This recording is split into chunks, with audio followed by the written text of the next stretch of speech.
Hello, everyone. Hi, hello. Hi, hello. It's great to see you all. Thank you so much for being here tonight. I am Stephanie, and that is Brad, and you have arrived at Steel City MTG. We play limited here, and we try to convince y'all that you get the most fun out of your booster packs if you play games with them, and you don't need a whole box and 8 people in order to do that. You just need one buddy and a handful of packs, and you can have a whole lot of fun. So we do our best to demonstrate that here. And holy buckets, Flying Spagooter Monster is here. It is great to see you. Hello, hello, hello. Thank you so much for being here, and thank you for your generosity. And you know what? While I am yakking at y'all in the beginning here, just to celebrate, I will go ahead and put this on my head because I know that's what you want. I know when you show up, this is exactly what you want. And I am happy. I love attention. And so I'm happy to provide. I'm happy to do this. So it is great to see you. Thank you all so much for being here. Y'all, we would not be able to do this stream without our sponsors. Y'all, we are partnered with Gerudo, Manapool, Nerd Gear. And this month, we are partnered with CardSphere. Y'all, Gerudo is your one-stop shop trading card game community hub here on the internet. If you have not yet made a Gerudo account, what are you waiting for? Please go ahead and check it out. It is free. And that's actually the platform that we're playing on this evening. You'll notice the crisp graphics and the great... I really like the user-friendly interface here. And also, there's a team that's actively working on it instead of purchasing the stuff and then just leaving it to rot somewhere. So we love that. We love that. So thank you, Gerudo, for having a super functional tabletop gameplay interface. We love this. Yes, go play on Gerudo. Absolutely. Y'all, secondly, so Manapool is our favorite traditional card marketplace on the internet. If you need to buy and sell Magic cards in a traditional setting, Manapool is the place for you. Great support, great prices. And honestly, I think great card selection. It's just, the whole thing is great. Please check it out. And please don't go to the other place. Its main competitor. You know which one it is. I'm not going to give them airspace. You know the one. Yeah. Nerd Gear is our favorite TCG accessories company, y'all. We get our playmats there. We get our fun fancy dice there. We get our Commander Essentials kits there. Our playmat sanctuaries there. Check them out. And then lastly, and certainly not leastly, this month we are partnered with CardSphere. Now, Stephanie, is CardSphere the same thing as Manapool? No, it is not the same thing. CardSphere facilitates peer-to-peer trading, which is different than a traditional marketplace. In a traditional marketplace, the buyer goes to the seller and initiates the transaction. But in CardSphere, it is backwards. It is backwards. And the sellers the people that have the cards that are willing to trade them, are in charge of the transaction. They initiate the transaction. So if I have a bunch of cards and I want to get rid of them, I press a button and I tell CardSphere to go looking for people who are looking for those cards, and then CardSphere finds them. I send those cards to that person. I get credit into my account, and then and then whatever is in my wants, people will send those to me. And it's a great thing. It's an absolutely great thing. That's actually one of the big ways that we've been getting booster packs lately, and that we've been trading away product that we maybe don't want for product that we do want. It's been an excellent tool for us. You can do sealed, you can do singles. They do both, and it's great. Please check it out. And if you use that link in chat there, it tells them that we sent you, which is very important because we want to keep working with them. We have transparently, we have a limited deal with them this month. It's like a trial kind of thing. And we want them to love us as much as we love them. So you can help with that. You can just make an account and make a trade or two. And that super helps us. So anyway, y'all, it's great to see you. Arizona Angels, great to see you. Alter, great to see you. Usagi Kaide, and we have Light, and we've got Christmas and Grigshaft, and well, y'all, there's just and with Wherewithal. Am I going to see you this weekend? Am I going to see you this weekend with Wherewithal? It's great to see you all. Thank you for hanging out with us. You might notice we're doing something a little different tonight, and I would love to explain that to you. So, on our normal streams, if it's your first time here, I want to make sure I let you know how things usually go. So what we do is Brad will go through a slideshow, and he will tell us all about the format and tell us all about the different archetypes that we can expect to be building into or building around, and then do a little overview of what cards are valuable, just so we kind of know which things to make our eyes go awooga for whenever we open them. But yeah, so that's usually what we do, and then we crack packs, build decks, and play a best of 3 match against each other on camera for you all. That's all going to be happening tonight with the one modification. We are going to, so this coming weekend is at your local game store is the Commander, what is it? Commander Party? Commander Party. There we go. The Hobbit Commander Party. Now they do a Commander Party at WPN stores for every set, I believe. And the Hobbit is no different. And usually what they will do is they will craft some kind of like mini game to kind of make your Commander games feel a little bit more flavorful to the environment that you're playing in. But fortunately for us, all of those materials are open source on the Wizards marketing materials page. And any old person, including Steph and Brad, can go in there and grab them. And so we did that today, and then we hobbled on over to Staples, and then we got them printed out. And so what is going to happen today is we're going to play through this. We have a hoard over here, and the hoard is a bunch of like artifacts from Magic's history. Brad, do you want to explain to people what we're doing tonight? Yes, I would love to. Okay, so what we have here, what we're doing is we are going on a journey from the Shire to the Lonely Mountain. So at the beginning of the game, Steph and I will both begin our journeys at the Shire, and then at the beginning of each of our upkeeps, while at the Shire, we'll do one of two things, right? So at the Shire, we can either create a food token or create a 1/1 red dwarf, right? Then we would move. Then let's like if I was going first, right? I would visit the Shire. I would pick one of the effects listed on the Shire, and then I would move to the Trollshaws. And then Steph, on her first turn, is still at the Shire. She would do the thing at the Shire and then move to the Trollshaws. And we move every turn. We move along in our journey from the Shire to the Trollshaws to Rivendell, so on and so forth, until we get to the Lonely Mountain. Now, at the Lonely Mountain, we have Smaug. You can see him lounging there. And once we get to the Lonely Mountain, we stay there for the rest of the game. But the effect on the Lonely Mountain is a little bit different than the other ones. So when we get to the Lonely Mountain, at the beginning of your upkeep, you're going to draw, that player is going to draw the top card of the Horde deck, which is those square cards there. And you just get to have it. So it'll be an iconic Magic artifact, not only from as seen in Lord of the Rings sets, but also just from Magic's history. There's the Mirari, there's a Caged Sun. Sculpting Steel, the One Ring, Panharmonicon, Batterskull. There's some fun stuff in here. Thank you, Quinn. Let me get my hat. Yes. But yeah, so that's what we're going to do tonight. And So one more thing. Oh, sorry, go ahead. So after you draw the top card of the Horde deck and you just get whatever artifact is there, you will roll a d6. And then depending on what you roll, something will happen. So on a 1, you lose 4 life. On a 2 through 5, each opponent loses 2 life. And then on a 6, you will create Smaug, a legendary 4/4 red dragon creature token with flying and haste. That's I want to roll that one. I think that's the one that does seem like a pretty good option. Yeah, it does. Really rolling anything that isn't 1 seems okay. It's true. I think generally that's kind of, anything that's not a 1 is generally good, right? So I'm excited to do this, but we need to know. So outside of this, we need to know what the format looks like, right? Absolutely. And so let's do that really quickly. We've done this relatively recently, so we probably don't need to spend a ton of time on it, but let's get in there just in case people missed it or haven't had a chance to play with this format yet. Yeah. Let's do it. All right. So, The Hobbit. We've now had several opportunities to play with the cards from the set. It is itself a small Universes Beyond set, which has had its issues in the past, although Alex and Chad is suggesting that maybe pick 2 draft is the way to go, but I haven't done it yet, so I can't say one way or the other. But so this is a small set, so there are fewer cards in the set. There are only 5 archetypes they're all 2 colors. We'll talk about those, but first we are going to talk about what the mechanics of the set are, what the cards we open in these packs will do. So the first mechanic we'll talk about is a mass. It appears in this set as a mass goblins, and it will come with a number like along the Crooked Way here, has a mass goblin, or when it enters you, a mass goblins 1. Or when a card leaves your graveyard, you a mass goblins 1.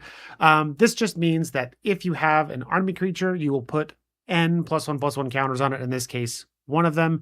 If you don't already have an army, you'll create a 0/0 black goblin army creature token and then put the number of 1/1 counters on it that are supposed to be there.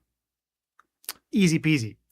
Next, we have Recruit, and this is sort of a new take on Connive. So when you recruit, when an effect instructs you to recruit, you'll draw a card and then discard a card. And if the card you discarded was a non-land card, you'll create a 1/1 human soldier token. Sort of helps you dig through your deck, but also go a little wide.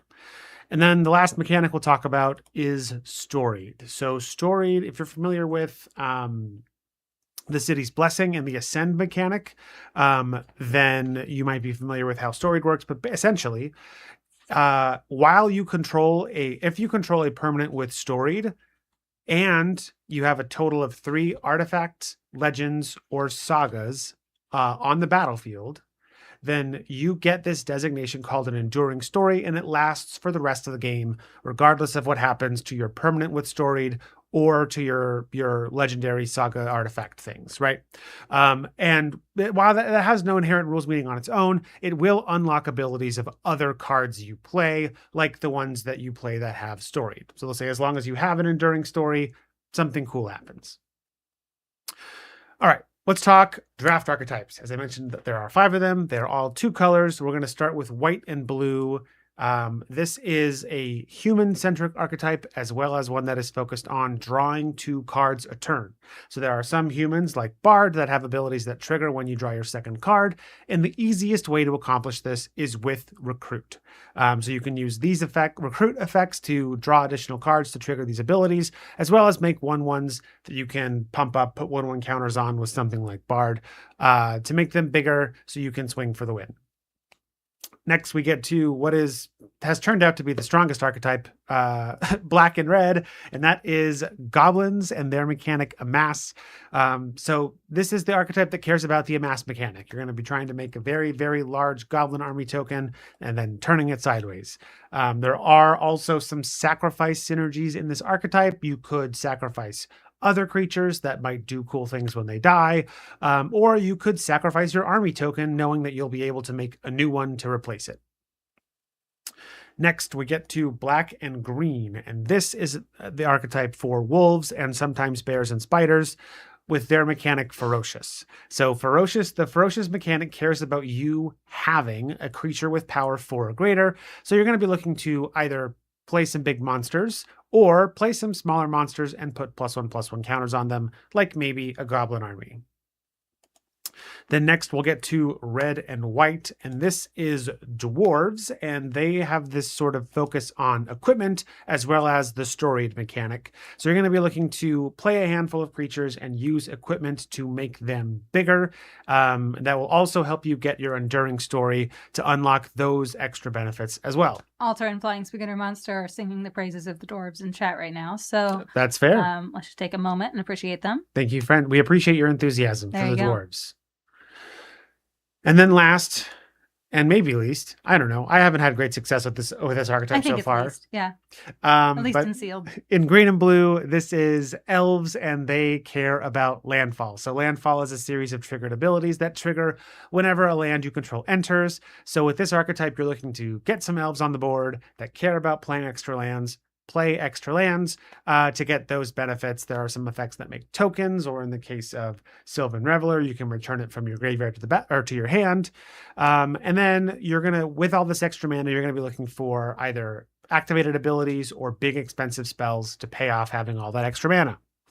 Alex says elves are poo-poo doo-doo. I think those are technical terms that he just used. I drafted the other day what I assumed would be an incredibly strong elf deck. I had a lot of great rares. I had really good support for them. I had ways to get extra mana, and I won 0 games with it. So do with that information what you will. But I did not do well with elves. When your best rare pool with elves loses to uncommon and common red-black cards, it just, yep. All right, let's talk about where the money is. So the prices have sort of stabilized now that we've come out of pre-release weekend. We're still on about 12 cards that are worth $5 or more, which is generally our threshold for what we put on our mana pool storefront. With the big 3 here being Gleaming Splendor at 45, which is a significant increase from, I think it was 30 last time we did this. And then Smaug the Magnificent and the Queen of Dale both kind of stayed roughly the same at 30 and 23 respectively. So that all that talk about red and black being the best archetype apparently does not extend to where the money cards are. But what are you going to do? Complain loudly. I guess, yeah. I guess that's what I tend to do. Or maybe play pick 2 draft. I don't know. I guess. We'll have to try it. Maybe. Yeah. Okay. So I mean, I think I'm ready to dig into the packs. Are you ready to dig into the packs, Brad? I'm ready to dig into the packs. Let me get this out of Is here. Splendor good enough to be a game changer? I don't know. I haven't played it in Commander yet. I have no blessed clue. My impulse is no. Yeah. We have had this looks like, smells like, kind of acts like Smothering Tithe before. Like we've had monologue packs fine, don't worry. Similar things before. And like they are fine. But really it's So anyway, I think I'm ready to crack some packs. Let's do it. And we do need some emotional support. I agree with you. Quinn. Yes, here's Fleam. Everybody say hi to Fleam.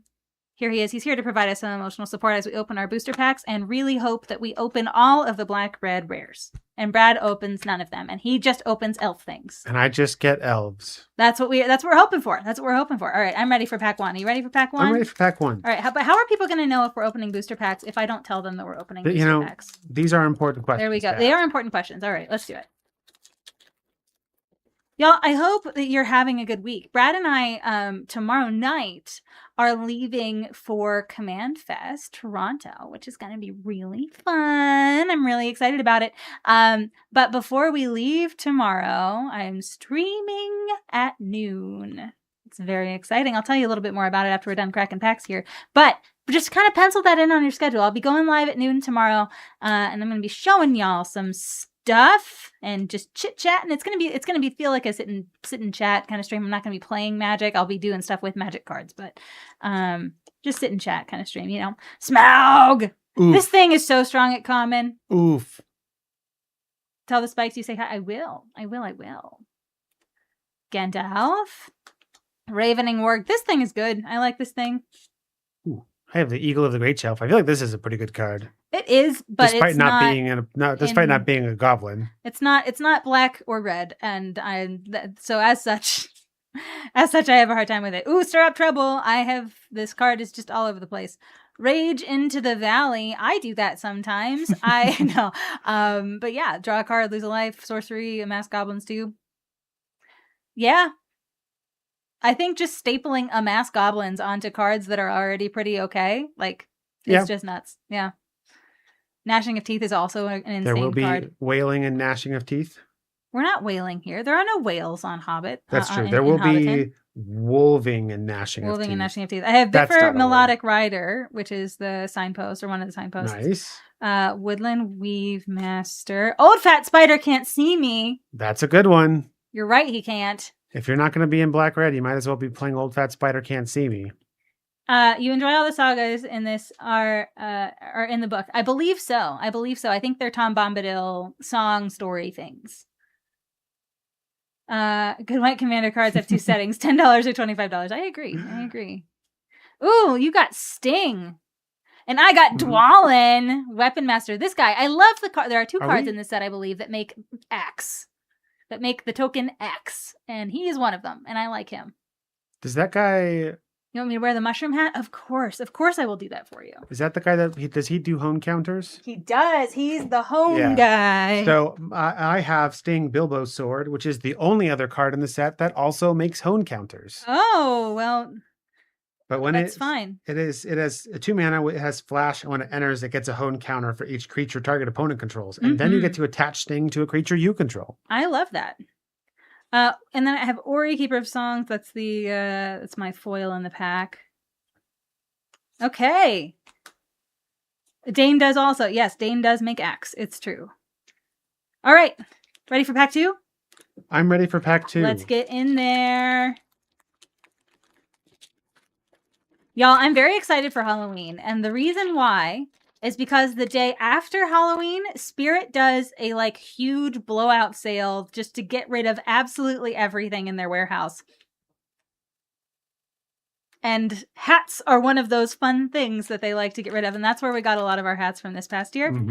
So yeah, we're absolutely going to be on the lookout for more stuff. Hi, Donnie. Hi, Donnie. It's Thanks good to for see being you. Here. I have been happier at other things before, but no, I'm just kidding. You're great, and I like All right. you. Oh, never mind. We had a match for a second. Oh, did we? Oh, I got pine Pine cones. Pine cone! cones. Old thrush. Woo! Duskwatch Hunter. This thing is good. I like this thing. This my favorite card name in the whole set. Gundabad. Gundabad Opportunist. Very nice. Bilbo Luckweaver. I like this card. This is good card. The Troop of Ponies. Very nice. Nay, I say. Gandalf Spark Starter. This is the lightning bolt, except the flexible lightning bolt man. Both for these ponies. Both for these ponies. That goes with my Troop of Ponies. Thranduil, Sindar, and Liege. Oh, I got Bilbo as well. I have Part. Oh, that card is so good. Part in Friendship? Yes. Okay, what does it say? Whenever a non-token creature you control dies, reveal cards from the top of your library until you reveal a creature card. If its mana value is less than or equal to the number of lands you control, put it onto the battlefield. Otherwise, put it into your hand. Yeah, I played against that in one of my pre-release games, and it was so hard to play through. It triggers and I once lost each turn. Wild. That is very cool. Yeah. So But that said, I have Rare Goblin. Right, but that's fine. That's fine. But we are playing the fancy like local game store. Go through the different things. So I feel like always playing red black if you can, and even if you can't, sometimes it's still the right call. I feel like that's not going to apply tonight, and even if it does, Brad and I are not going to listen to it because we have some extra variables to contend with this evening, and so I feel like maybe the world is our oyster. Maybe we can play the Bad Elf deck and it will still win. Yeah, I feel like in a situation like this where it's sealed and you're only playing against one other deck, I feel like the relative strength of the archetypes matters less than the cards you open. Yeah. So like I feel like play Rakdos no matter what is probably not necessarily something we need to be doing for this stream. Sure. Thranduil's Decree is my 2 rares. foil. Oh, but you got the Master of Lake Town. The Master of Lake Town. You're probably not playing that. An interesting include if you're playing Mill, which is not a thing. But you know. Yep. Okay. I mean, it kind of is if you're playing blue-black. Like, you can kind of do it. Yeah, there's a couple cards that care about that. Yeah. But, like, it's weird. All right, pack 3. You ready? I have a Stone Boulder. One of us should still play red-black to be the control group. So far, it sounds like it's going to be me. Hold on. I'm done. Really? Once I get this open. What are you going to do? I'm done with Princess. Oh. I've fulfilled my... But are you ever actually done being a princess, Brad? That's true. Okay, so speaking of Brad being a princess, I need you all, I need some feedback here. Okay, so I was complaining about this in chat before the stream started, but so you have to understand something. In this relationship, I am the impulsive one, and Brad is the careful planner. That is just kind. I mean, I'm very organized, and I like to plan things as well. But like, Brad is like, if we are putting together IKEA furniture, Brad is sitting there and studying the guidebook. He's sitting there and studying the instructions before we sit down and play. Meanwhile, I'm just starting to like open things up and stick things together that look like they go together. That is just very much how we work, right? And he gets on my case about not reading instructions, and then I get on his case about reading instructions too often. We have reached a new pinnacle today, and I need you all to understand something. So first of all, Brad's birthday is this Saturday. So all of this teasing and ragging that I'm about to do is very timely, because we will be celebrating him in a few days, and I need to make sure his ego is in the right place before we do that. It's an important balancing act. Right, exactly. So, So he got one of his birthday presents from his parents today.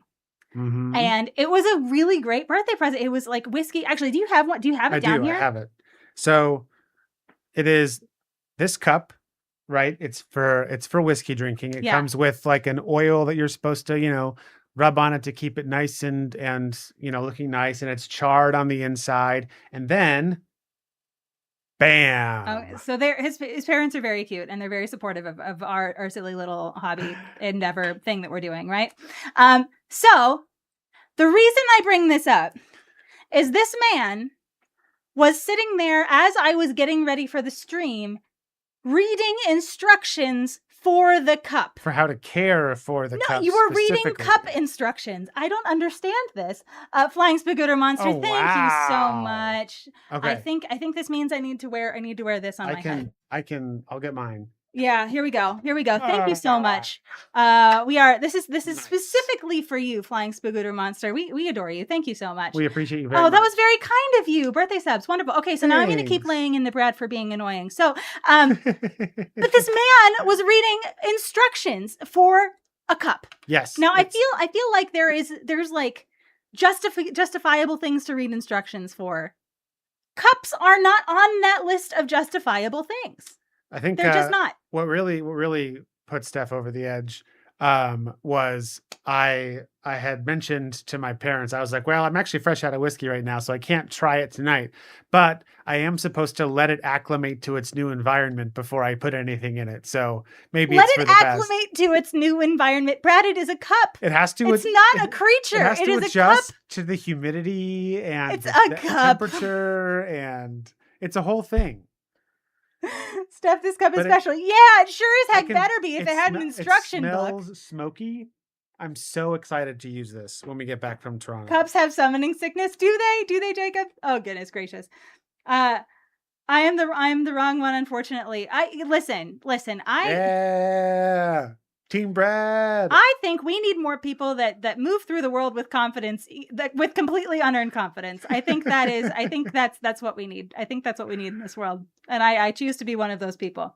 Does he have whiskey stones? He does. He does. And I have an ice mold that is shaped like a D20. And you think it's great that both of us get to have our birthdays during a Toronto Magic event? I think so too. So the last event there was in Toronto, or not the last event, the last on my birthday in February, it was Spotlight Toronto, which we were both at as well. And then this weekend is Brad's birthday, and we're going to be at Command Fest.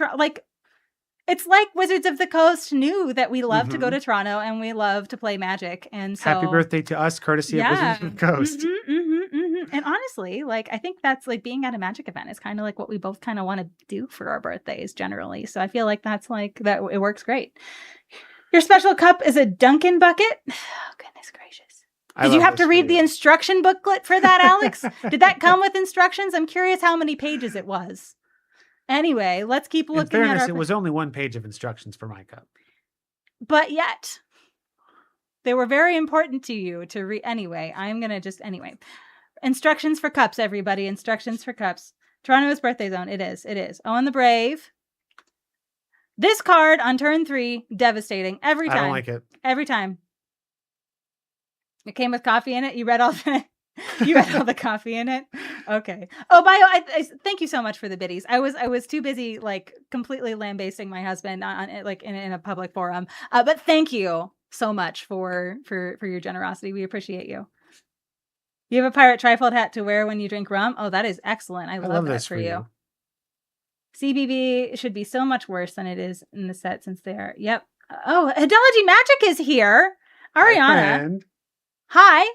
It's great to see you. If y'all are, let me do a quick thing here really quickly because so we're a lot of fun to watch, I think, or at least I like to think we are. But we're not particularly good at this. Ariana's really freaking good at this. So if you want to learn how to do this really well, how to play limited really well, go follow her, please. We are so much fun. Darn right. We're going to hang our hats on that because we don't. We're going to hang our colanders on that? Hang our colanders on that. Exactly. All right.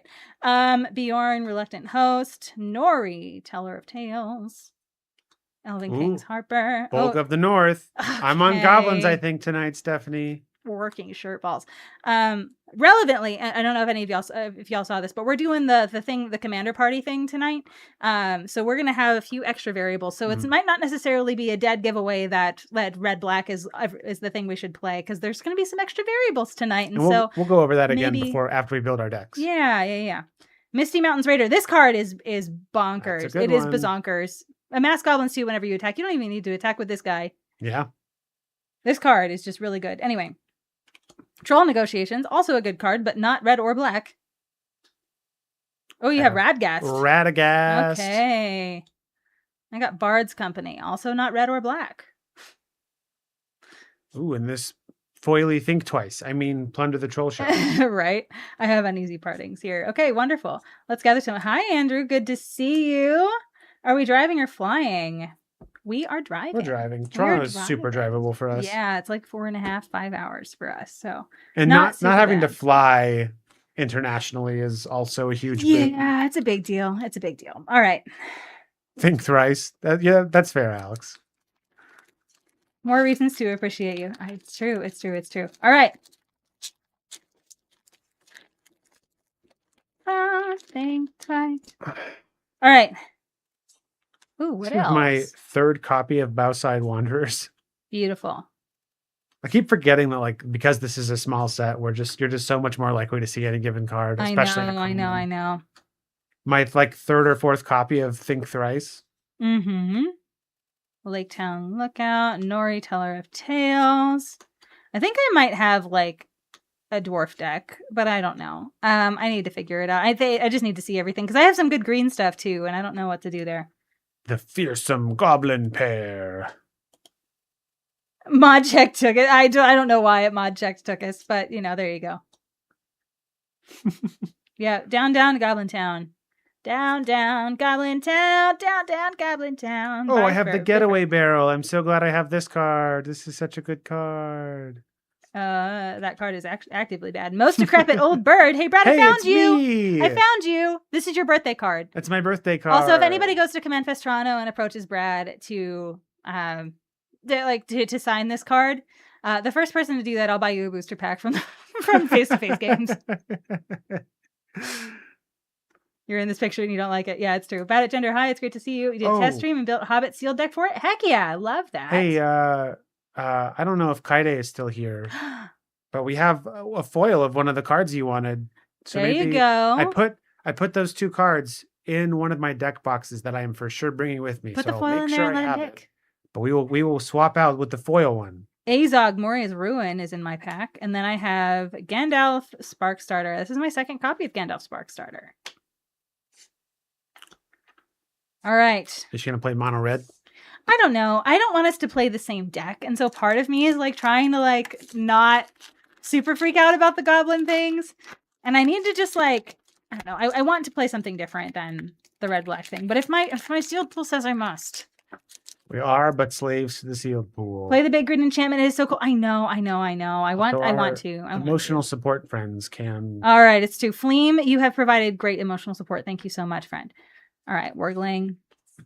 Play Gruul. Yeah, I mean, that's not hi regular Zach. It's good to see you. I'll see you in a few days. But yeah, I could. And this format, they're a little sneaky because they say that there's 5 archetypes. There really are only 5 archetypes, but red green monsters is still very playable. Blue black control is still very playable. It's just yeah, my honestly my biggest regret so far with this set is one of my pre-release pools could have been a really good red-green monsters deck, but I chickened out and played black-green instead and did not do very well. And I wish I had just gone for red-green. Yep. Red-green monsters turns out is pretty good. Oh, Crude Bent Blade, another one. Uh-oh. Smaug. The Great Calamity. Very nice. I really like Crude Bent Blade because I can just tell Brad, hey, get bent. And yeah, it's great. Cool Smog, bro. Get bent. Goblin Plate Mail. Well-worn Spatula. All right, Troll Negotiations is good card. Sound of the Trumpets. I don't think I've seen. Oh no, I have seen this. It's just bad. 3 mana counter target spell. If the spell's mana value is 2 or less, recruit. What a weird uncommon. You did Smaug on Smaug violence earlier. It was satisfying, if unflavorful. Bard the Bowman. Worm. It's Bard the Bowman. And it's Worm, and maybe you'll play that against me. There's no way I'm not playing goblins. I know. It makes me sad. It's a nasty little rabbit. Hey, Kaide. I found your card. Whee! Roads go ever on. Get those basic planes. Gosh, I gotta do the dwarf thing maybe. Search your library for 2 planes is put a card exiled with the saga into its owner's hand. Whenever you attack this, it's the planes maker. And then another Smaug. Oh wow. I know. That rabbit's dynamite. It's okay. It's okay. I get lost in what IP we're in sometimes. All right. Last pack. Your favorite goblin card is Hot Soup. I like Hot Soup. Hot Soup is a good card. Rabbit is maybe standard playable, so good and cute as a bonus. I know, it's true. You could put that. So there's Sam Bogue is a pro Magic player who is notorious for putting a cute little guy in his sideboard. His sideboard is really only 14 cards. He just has a deck mascot whenever he builds. And like the Poison Dart Frog held that spot for a little while. I really hope Nasty Little Rabbit gets a shot at it. I think that would be very fun. Yeah. I would love to see Nasty Little Rabbit be in the sideboard of a pro deck. Confusticate and be bother. I think you just like saying those words. I really do. It's very fun. You love that ritual. It's so awesome. I do too. And I feel like it makes your sideboard just like infinitesimally worse, right? But like the commitment to the bit is just so great. And I feel like, I don't know, it's good. Bilbo's Deadly Slice. We love Murder Reskinned. Dwarven Short Sword. We also love equipments that enter the battlefield with a guy because you can just count this as a creature when you're building, and I love that. 1/15 worse, technically. Yeah, I know. Comp players do know how to have fun. Some of them do, some of them don't. Wilderland Scrounger. I need to play green. I need to play, and I maybe Red Green Monsters is what I'm on tonight. I don't know. We're gonna see. Maybe tonight we just sit. Neither of us plays an archetype. We just buck the archetypes completely and see what happens. Maybe the Black Arrow. So during pre-release, I killed 2 different versions of Smaug with this twice over each, and now this card is probably actively bad to put in your deck, right? But in Two-Headed Giant, you've got to think that one person on one of those teams is just playing every dragon that they opened, right? And so you got to know, and like you got to know that this is going to have a home. It's going to have a home somewhere, even if it pings an army or something like that. Great, but it just killed their biggest threat every time I played it. It was so great. Every Wednesday and Sunday somehow. I need to play green. I think. Listen, Andy. I have a type, and I am sometimes resistant to it, but other times not. And also, chat was telling me that I should play the big green thing, and I think that was you. So I just need you all to support me. Hey, nice rare, Steph. Hey, nice rare, Brad. Makes axe. I have another rare. Fateful Discovery. 5 mana. When an artifact you control enters, draw a card. Oh. The Oko last week was fun. I agree. I didn't like that Oko as much. I liked that Oko. That was not my favorite. It was my favorite. I liked that one. What, you got this? Oh, the when you cast a non-creature spell, you get to. Oh no, I do have that one. This is the one that makes the barrel work because it lets me sacrifice a creature or artifact to impulse draw. So now I can play the barrel. It's like how you when you have one Evolving Wilds, you can play 5 colors. Yeah. I have 1 sack outlet, so I can play the barrel. Andrew, do you have this yet? So you say you need it. Do you want like a fancy version or something? I don't have a fancy version of it, but if you want this one, I can just bring it with me this weekend.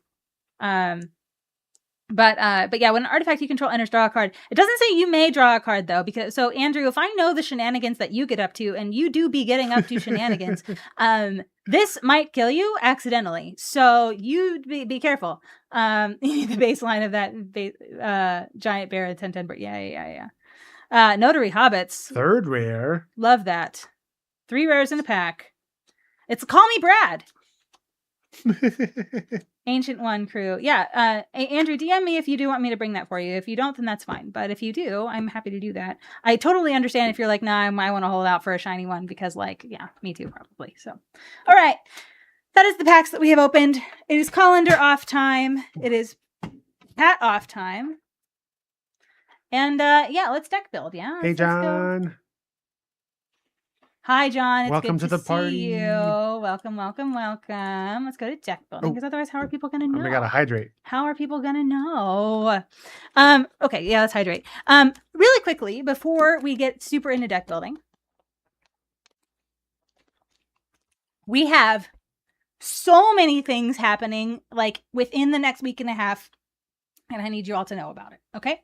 So, this impacts our schedule for the next 10 days, and it'll impact our stream on Sunday. So please pay attention just for a little bit. I'll try to be quick. I will try very hard to be quick. Okay.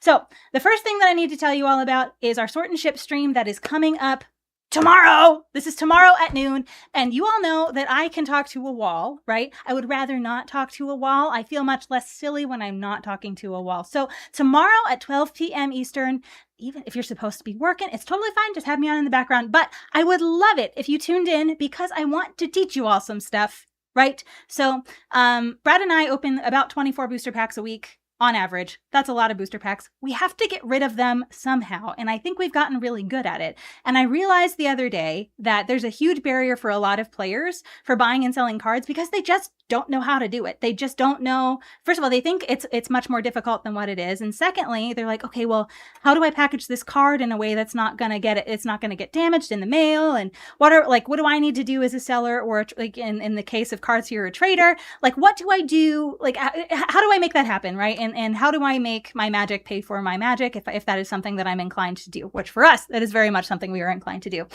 So we've talked to you all about how we sell our very valuable cards on Mana Pool. And so what do we do with the other cards? What do we do with our 1 to 5 cards? What do we do with sealed product we have an abundance of that we maybe like, so with Marvel superheroes, for instance, not our favorite format. We had a bunch of it. What do we do with that? The answer is we use CardSphere and we trade it away and then we get credit and then we put stuff on our wants list and then people send us stuff that we actually do want. It is an amazing system, but I want to teach you all how I scan and sort and ship / package cards. And yeah, that's going to happen tomorrow at noon. And I think it's going to be fun. It's going to just be like a sit and chat kind of vibe though. So I'm just going to be talking the whole time. You're going to watch. I'm going to have like a little thing on the screen that shows you like the scanning happening live on my phone. And it's going to be a whole thing. It's going to be great, but it'll be even better if you're there. So please come. Please come. Yeah, anyway, so that was the long one. The next thing is we are not streaming on Sunday. Sunday, there is no stream. We usually go live on Sunday at 10 p.m. This Sunday, we're going to be at Command Fest, and we will still be in Toronto at that point, and we'll not have our streaming set up. But because we have a pathological need for attention, we must stream. We cannot simply miss that stream, so we must reschedule. And so we are going to be streaming on Monday night next week instead of Sunday, or this coming week, right? So no Sunday stream. Yes, Monday stream. And it's going to be Mystery Booster 2, and you all love those Mystery Booster 2 streams. So please just keep that in mind. Keep that in mind. So Monday is going to be our next stream. And then, so we'll have a normal Wednesday stream after that. We don't quite know what we're playing yet, so I don't have a slide for that. But I do have a slide for the thing that's happening on Saturday, August 29th. So that's like a week and a half-ish from now. This is something that Brad has spent 40, 50 hours on. And it sounds stupid. Keywords, everybody knows what keywords are. If you play Magic, you've seen Trample, you've seen Lifelink, you've seen all those things. Great. You know what those things are. Why do we need a whole hour and a half or 2-hour presentation about it? It's because you asked that question. It's because you asked that question. The keywords can be way more complicated than what you think they are, especially when they interact with each other in weird ways or in different circumstances in a game. And so we're going to talk you through some of the most common judge calls related to keywords that we have gotten and teach you the finer points of how keywords work, the actual rules text of some of them, because some of them you think you know and maybe don't know quite as well. Yes, of course, we'll talk about banding. It's not going to be the whole presentation, but we will talk about banding. You'll learn what banding is in this presentation. But yeah, we want to teach you the finer points of keywords in Magic, and that's going to be Saturday, August 29th at 12 p.m. Eastern, and it's going to be a good time. And we call it Judge Talk in a Booster Box because we open a booster box when we do this. And we're opening a Hobbit collector box, y'all, thanks to our friends at Gerudo. So if you want to see us open some shiny cards when we take brain breaks, and if you want to learn some cool things about Magic the Gathering rules, please come and hang out with us, lest we be incredibly lonely. Okay, great. Let's build some decks, yeah? Let's do it. Let's do it. Bum, bum, bum, bum, bum. Okay, I need to catch up on chat.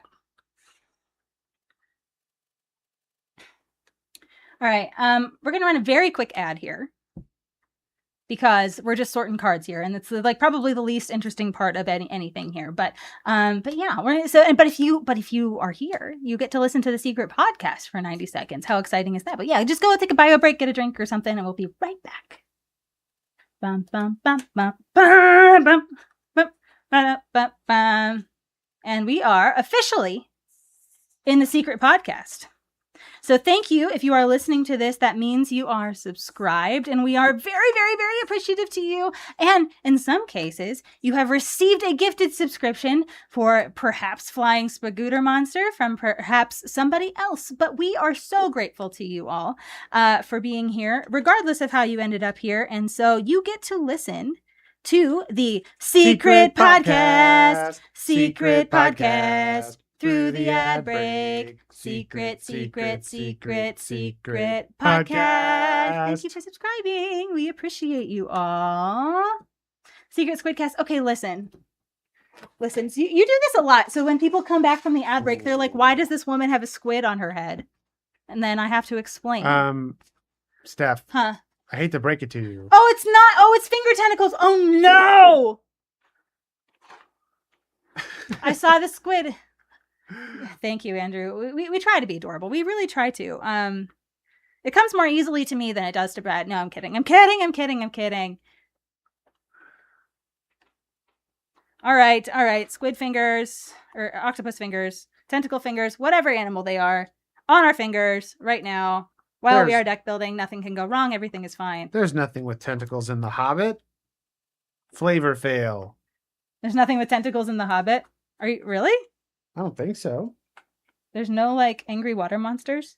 I don't think so. That's fair. There's probably not angry water monsters. They don't really do a whole lot of watering. That's true. They are very short, and I feel like water gets very dangerous very quickly for very short people. This is going to be so much harder to sort. Alex, what have you done? Well, the big golden smaug. Yeah, what do you mean? The cards that we could possibly open? Yeah, maybe. Oh, the tentacled things? Is that tentacled? Is that what you're saying? That Smaug is tentacled? If Smaug is tentacled, I need to read that fanfic. Just kidding. No, I don't. Huh? Well, all right. No. All right. I'm gonna transition my finger tentacles to my left hand. Uh-huh. We knew. Finger tentacles on your left hand, so you're gonna manipulate cards with your left hand? I mean, I'm not going to operate a puppet with my left hand. Why? Is that not easier than finger puppets? We're going to find out, you and me. Okay, we're doing science. See, listen, Brad, this is exactly the thing that Brad feared whenever we added the hand puppet redemption. How would you feel about hand puppet redemption? I was like, could be fun. We're going to absolutely have to prepare for finger tentacles plus hand puppet.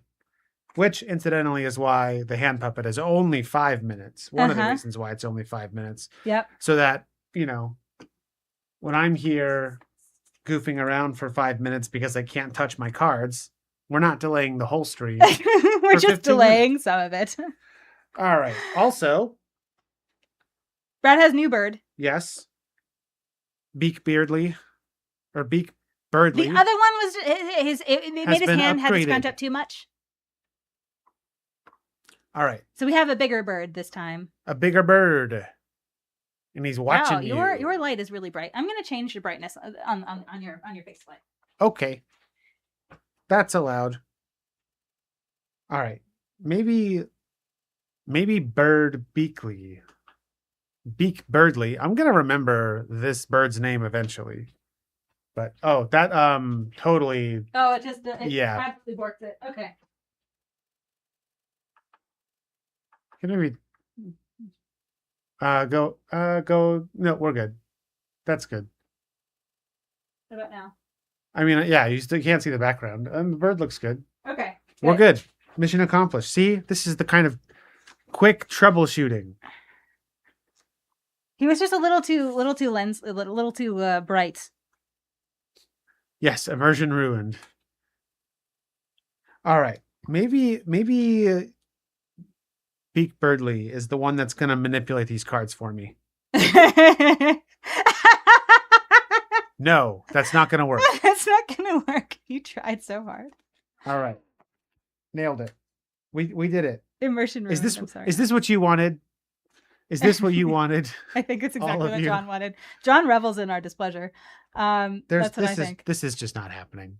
I'm just gonna stand here. I'm gonna be here and heckle. You're gonna heckle? Hey, look. But then nobody can see your finger tentacles. I know.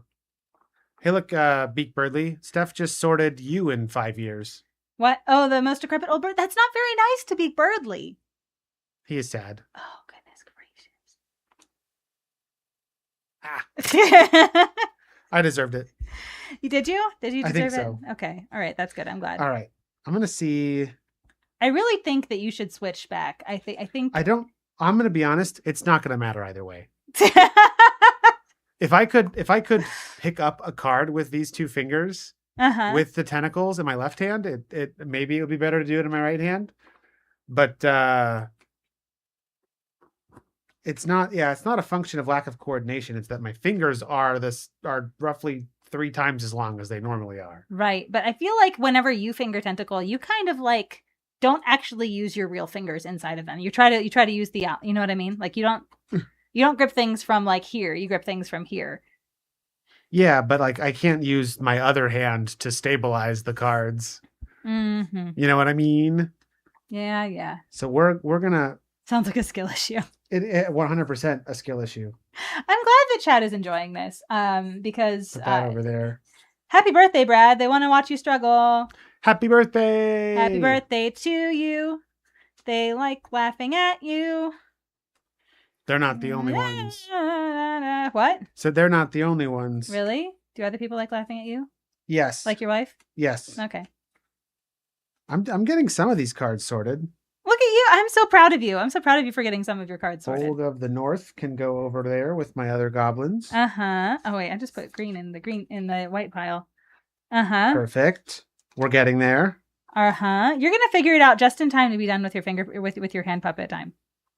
Maybe. Let me...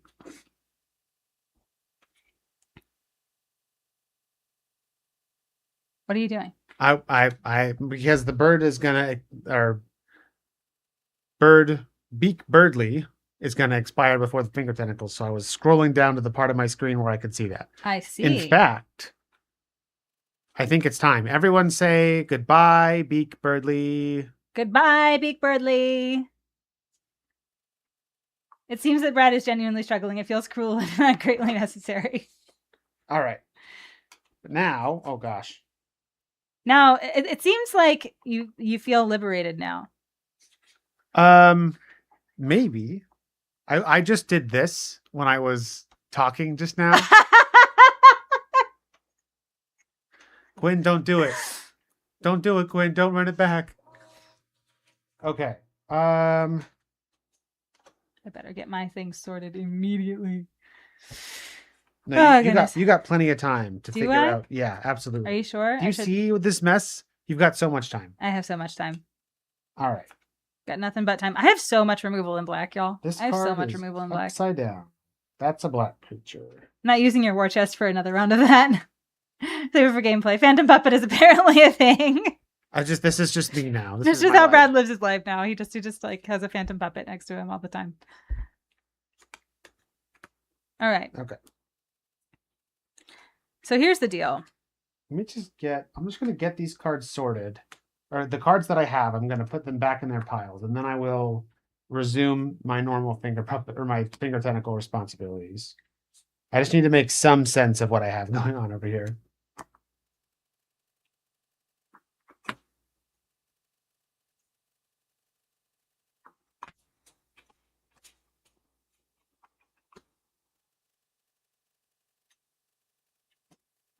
I feel like I realized I wanted to hurry before someone events. Oh yeah. It's true. I absolutely hurried along and sorting my cards. Okay, so we got Bjorn, relax. Okay. What elves? I feel like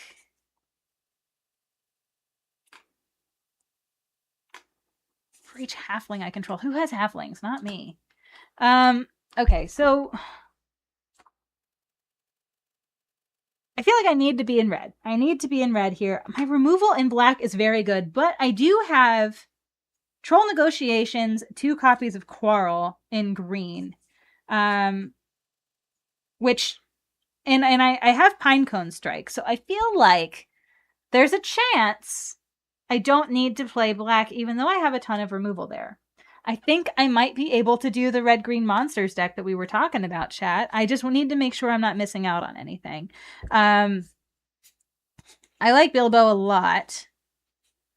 And I got common Bilbo and uncommon Bilbo and the decrepit old bird. I really like the long lake nuisance. 4 mana 3/1 that's a looter and makes a guy. I like that a lot.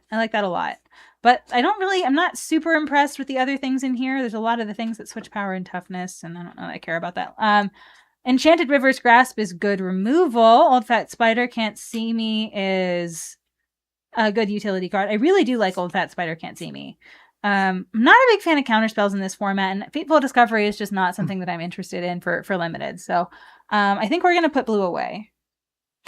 Let's see white, because I do like the Roads Go Ever Ever On, but like I don't need Ori and Dwarven Short Sword. I don't know. I feel like this is just not a good pile for white. I think white is out.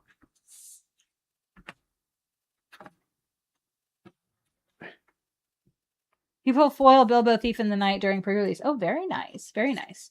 You're aiming for funny haha, not actual torture. I mean, actual torture is a far cry from what is occurring here. This is all self-imposed. Make no mistake about that. We can always just say no and refund the points. But we choose not to because we understand that you all enjoy watching us struggle. So it's the price we pay.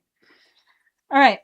I think I am going to be doing red-green stuff. So we're going to be putting things in the red-green piles here because I don't think I'm playing black.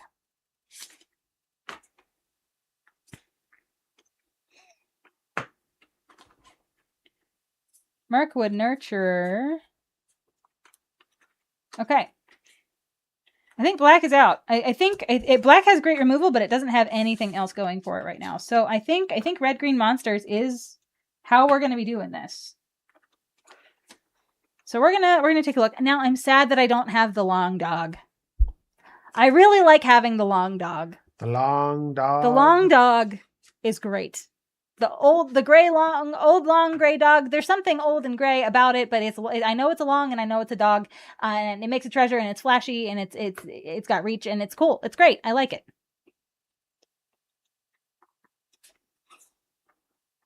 You pull foil Bilbo. Okay, there we go. Yes. Okay, I have caught up. All right. Storied, when it enters your attacks, put a 1/1 counter on target creature. As long as I have an enduring story. An ability of a dwarf I control triggers. It triggers an additional time. I like that. Target attacking creature gains first strike. That thing is annoying to play around. Annoying AF. I don't know if I want 2 of them, but we're going to see. 2 Biffers. We got a Smaug, but I think I'm going to count Smaug as removal here. Crickshaft, it's great to see you. Hi, hello. I think I said hi to you earlier, but it is great to see you still. Gandalf. Yes, absolutely. We're going to just get in there. We've got, I think Owen is like, okay. I don't know that I need Owen, but we're going to see. When I attack and mass goblins too, yes, I was singing that one's praises earlier. When this creature enters a mass goblins 1, we love 2-drop 2/2 haste, or 2-drop 1/1 hasties. Card draw, we love. For a second, I was thinking there might be a world where it might be better for me to play red-blue, but then I remembered these black-red cards I have down here that are all really good. Because, like, my black cards aren't amazing. Like, most of my good, like, goblin-y stuff is in red. And I have a couple, like, creatures with flying that get bigger when I draw cards and 3 copies of Plunder the Troll Shaws. And so I thought maybe I could just do, like, some non-cast down creature-y spells, draw cards, make things bigger thing. But I have a rare and a signpost in black and red. That probably is what means I should play those colors, huh? All right, so I think I'm going to be 4-dropless. Make 2 tokens that are copies of them, except the tokens aren't legendary, and then it's just going to add a bunch of mana. Maybe I play Notary Hobbits. I don't know if I'm playing Notary Hobbits.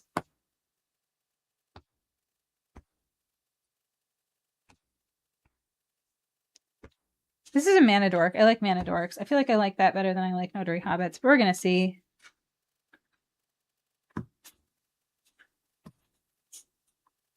I can play an additional land this turn that's for 2 mana. Okay. So I think this deck might just be really red. We've got 1, 2, 3, 4, 5, 6, 7, 8, 9, 10, 11, 12, 13, 14, 15, 16, 17, 18. 18. Is white the right call here? Because I don't need that much of it in order to do good things. But I feel like if I don't play, I don't know. I feel like I want to play that. Quarrel, troll negotiations. Beautiful. Okay, so we've got 1, 2, 3, 4, 5, 6, 7, 8, 9, 10, 11, 12, 13, 14, 15, 16, 17. 17 creatures. And okay, I think I maybe cut one creature because I do have 2 Smaugs. Actually, no. You know what? I think I do need the Notary Hobbits because I want to play the Smaug as a creature too. I don't want that to just be a dream. Right. We are free of our fingies. We are free of our fingies. Oh, I love this. I love this for us.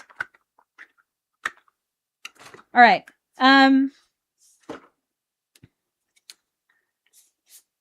I do think I maybe take out the Goblin Town flunkies here. Because I don't think we're doing a ton of amass stuff here. I think we're doing... Yeah, so let's see. We've got 1, 2, 3, 4, 5, 6, 7, 8, 9, 10, 11, 12, 13, 14, 15, 16, 17 creatures. How do I have 17 again? 4, 5, 6. So that's 8, 9, 10, 11, 12, 13, 14, 15, 16, 17. I need to get rid of one more still. It's okay. Everything is fine. I don't probably need 2 copies of Gandalf, yeah? I feel like Gandalf is not a dwarf. It is not... I mean, I guess it is a legendary creature.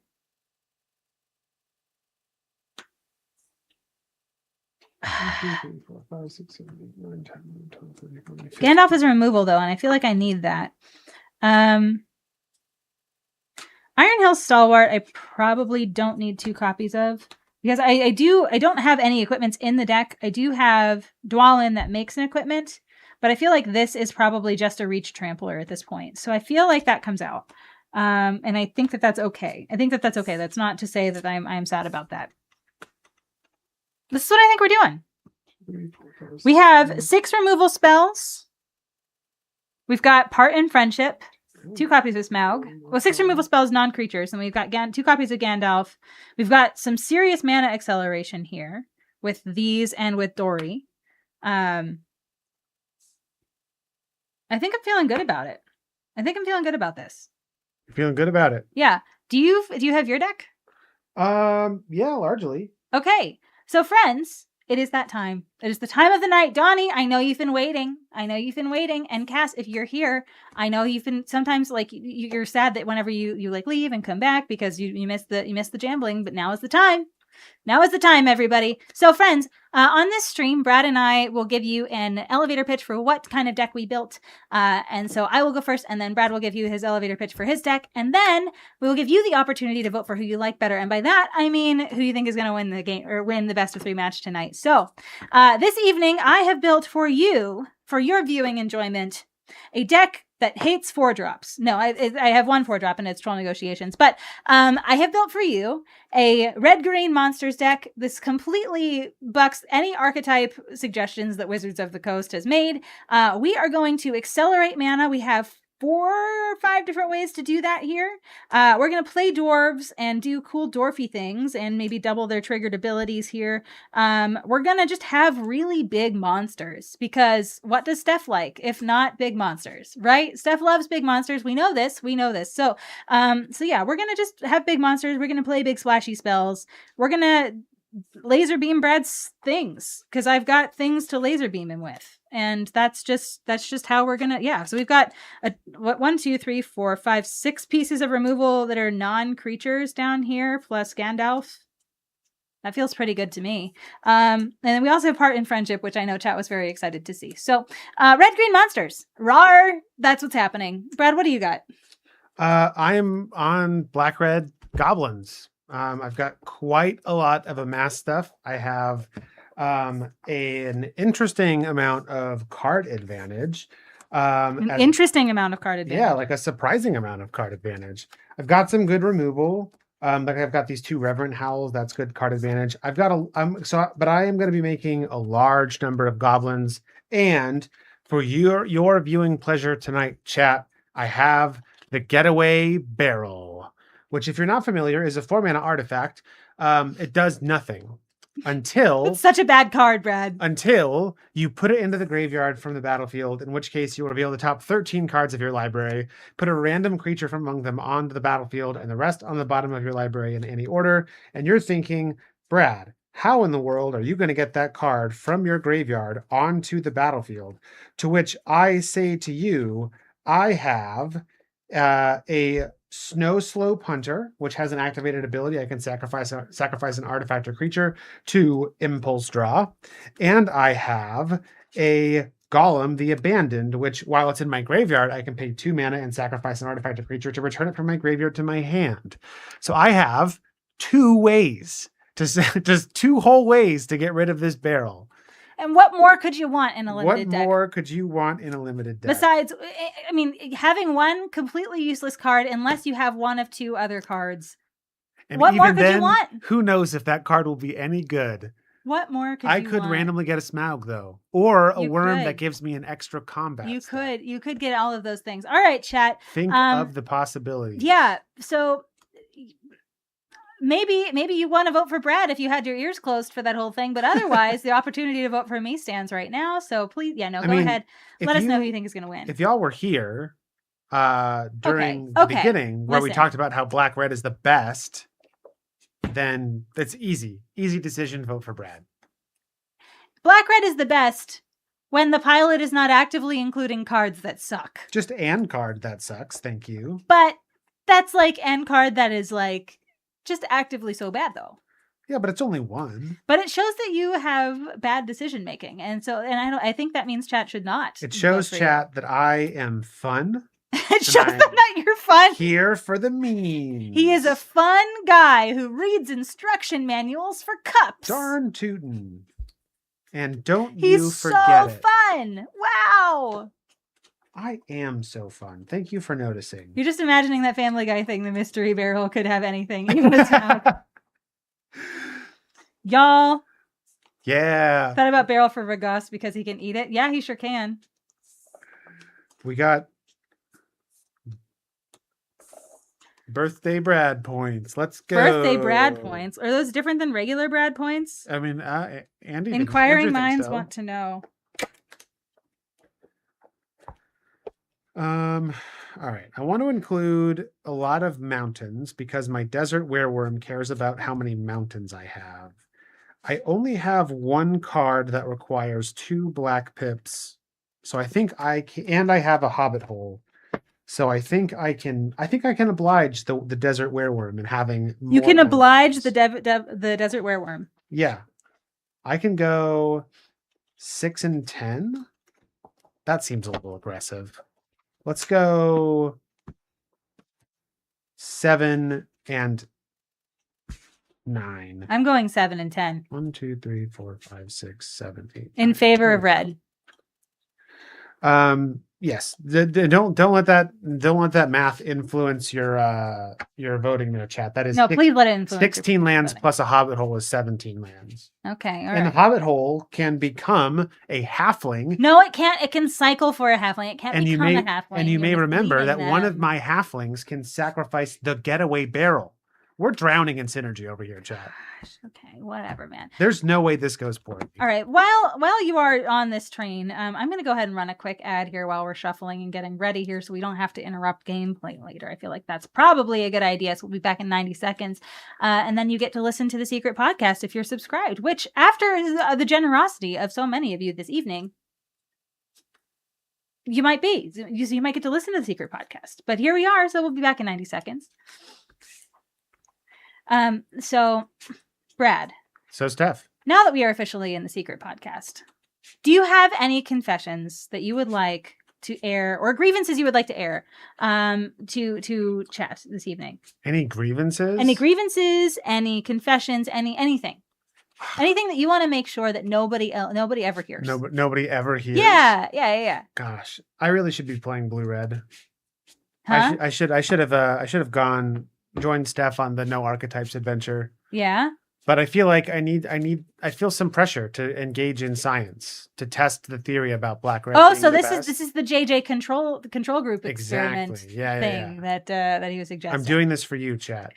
Or at least those of you that are listening to me right now. Yeah. And it's important that we don't tell anyone else about how uncertain Brad is about his deck build. They can never know. All right. And when we get back, maybe let's do a quick once over of what we can expect for the little event that we're doing tonight. Maybe we can do a little. Do you have any quick confessions before the? Do I have any confessions? You know what? I don't know. I don't know that I have any confessions. Maybe that I like you more than what it seems like I do. Oh, thank goodness! This stream. I was getting worried. There we go. Yeah. A little bit of kayfabe never hurt nobody, right? My cup smells so good. Your cup smells so good. You're just sniffing. Hi, everybody. It's good to see you. Brad's internal monologue. One day, Alter might vote for me by mistake. What a fine day that would be.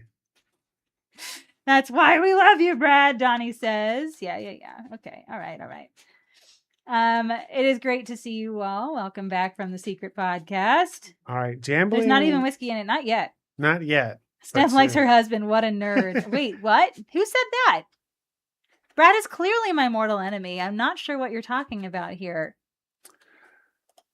It is oak, Donnie. It's oak and it's charred on the inside and it says Steel City MTG on it. Yeah, and he read the instruction book for it. My parents got it for me for my birthday. Brad reads instruction manuals for cups, everybody. Right? The timing is a little unfortunate because I don't have any, where I'm fresh out of whiskey. I need to go do a refresher. And it's obviously too late to do that tonight. And I could go do it tomorrow, but I probably shouldn't be drinking before I have to drive for 5 hours at 2:30. And we also probably shouldn't be bringing alcohol over the border. And we should be bringing alcohol over the border. So it'll have to wait until our return from Canada this weekend. But when we do return, it's going to be great. Yes. All right, Brad, the votes are in. How did it shake out? It is 60-40 in favor of you. Okay. All right. So I sweet talked them well enough. I am about to change some hearts and minds about the getaway barrel. You voted for Brad in honor of the cup. Okay, listen. I love it, Light. Thank you. I'll take it.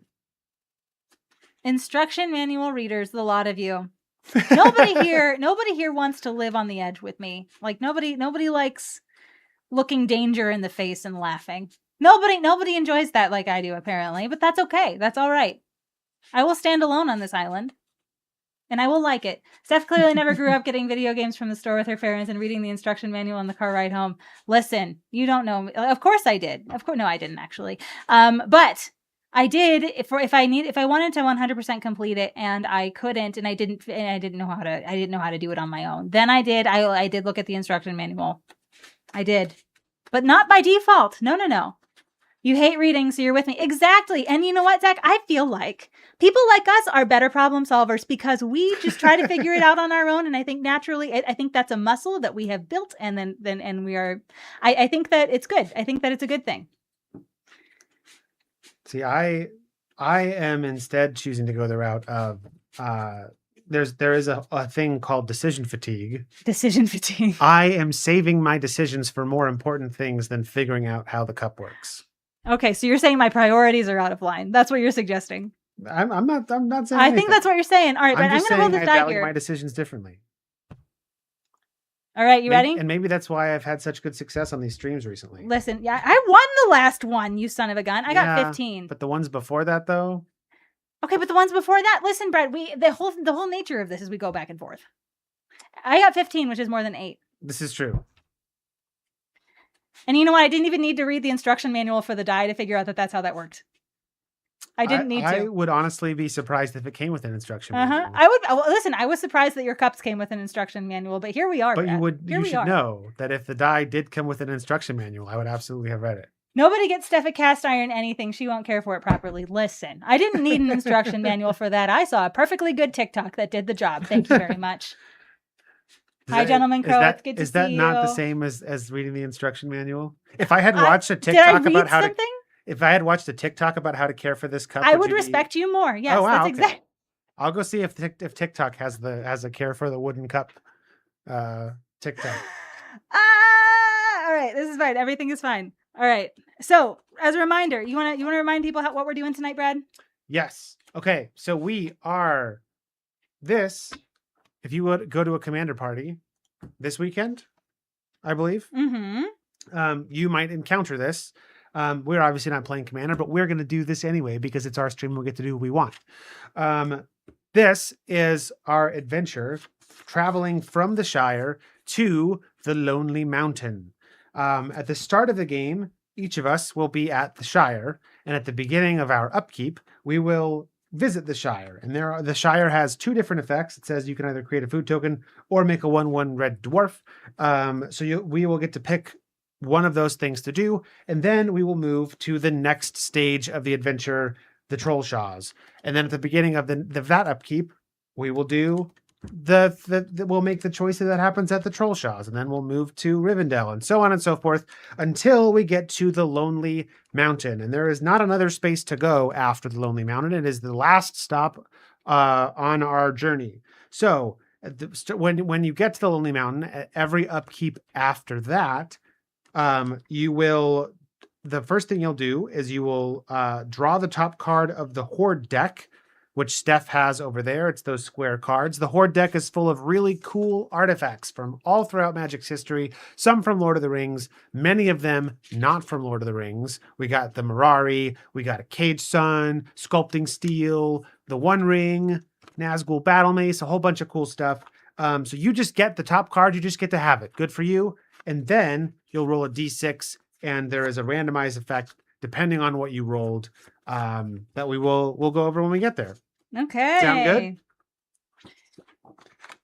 Beautiful. All right. And if you want to see this for yourself a little bit closer up, if you go to Blue Sky on the Steel City MTG page, not Steel City Stuff, Steel City MTG, I did share this graphic. So if you want to like zoom in a little bit on your device and like know what it is we're talking about and what it is we're doing, then you're welcome to do that. But for right now, I think it's game time. And I'm going to put the Horde over here so it's nice and ready for whenever it's time to, I need to mulligan. time to go. I am going to keep this starter, Brad. And I'm excited about it.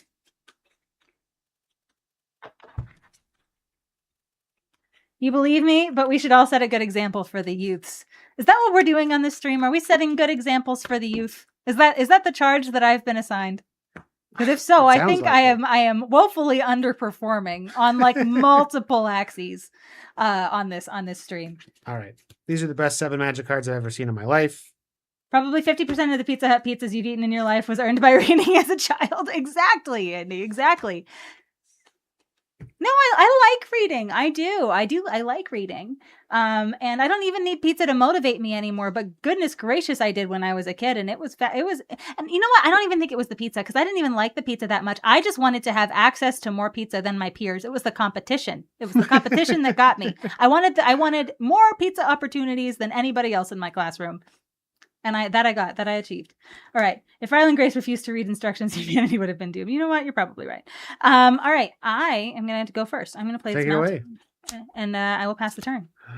Draw. I've got a mountain. Oh, sorry. You got to go to the Shire. Oh, I do have to go to the Shire. Oh, no. You're right.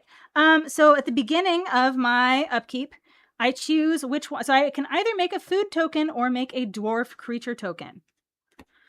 Which one? I'm gonna snag my tokens from my thing here. I think I am gonna make a food token. And I'm gonna save it for when we get to the Lonely Mountain. No, for when we get to I'm gonna save it for when we get to the Lonely Mountain here because that deals a lot of damage. And I want to be able to survive the accidental, oh no, I rolled a 3. Or I rolled a 1 or whatever. Oh no, Brad rolled a 3. So food, I don't know. It's probably like a drumstick, right? So it's probably looks like this, and it's probably like, I don't know, like that. It probably has some kind of, but then it also probably has like a bite taken out of it because I got hungry. There we go. And so that drumstick if you hadn't taken a bite out of it, would have given you 4 life. But since you already took a bite, you already used one of its lives. Exactly. Yeah. See, you understand. I'm glad. See, I married a man who understands me on a fundamental level. I feel like that's good, right? Yum. Great. That's what I did. I will. Yeah, go ahead. All right. On my upkeep, I will visit the Shire, and I'm feeling aggressive, so I'm going to have a dwarf. We do need some emotional support. Thank you for recognizing that. Here is Fleem, and he is here to provide emotional support for us. And you know, he can hang out with the food token. I feel like that's what he want to do. Read books, get access to more books with more words, and the cycle furthers. It's true. He must have read the instructions. Exactly. Exactly. So you're making a dwarf. Yeah, I'm feeling aggressive. Okay, all right. I'm going to draw. I'm going to play a forest. I'm coming for those life points. Are you? Are you? Because I have a 2/2 and you don't. Did you go to the troll show? I didn't go to... Sorry, I'm going to make a... Oh, hold on. Hold on. Everyone calm down. I know you were... Wow. Ooh, okay. I know you all are really stressed about this because... And I just want to let you all know it's fine. Everything is fine. Nothing is wrong.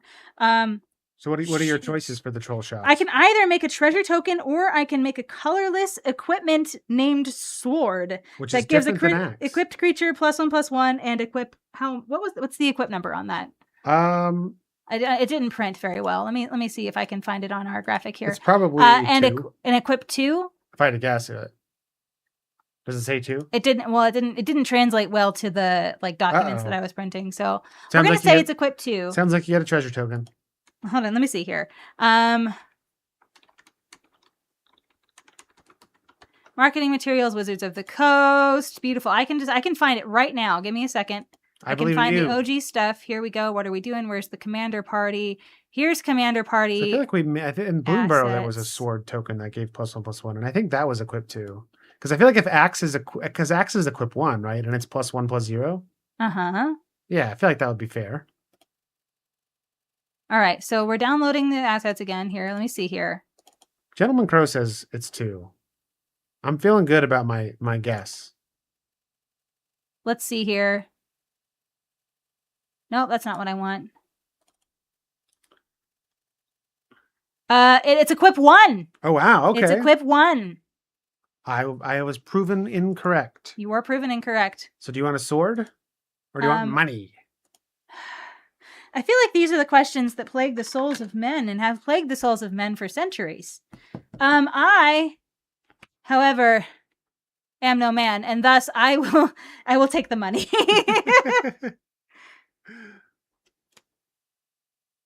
Treasure. Take a crisp dollar bill. We're gonna just, I don't know, have a little treasure chest box thing here. Beautiful. Okay. That said, I will still pay 2 for Nori, Teller of Tales. When he attacks, target attacking creature gains first strike until end of turn. I will pass the turn. This is a 2/2 dwarf token. That's clearly wrong. Hold on. I gotta get my nerd gear token out. Can't be having 2/2 dwarves.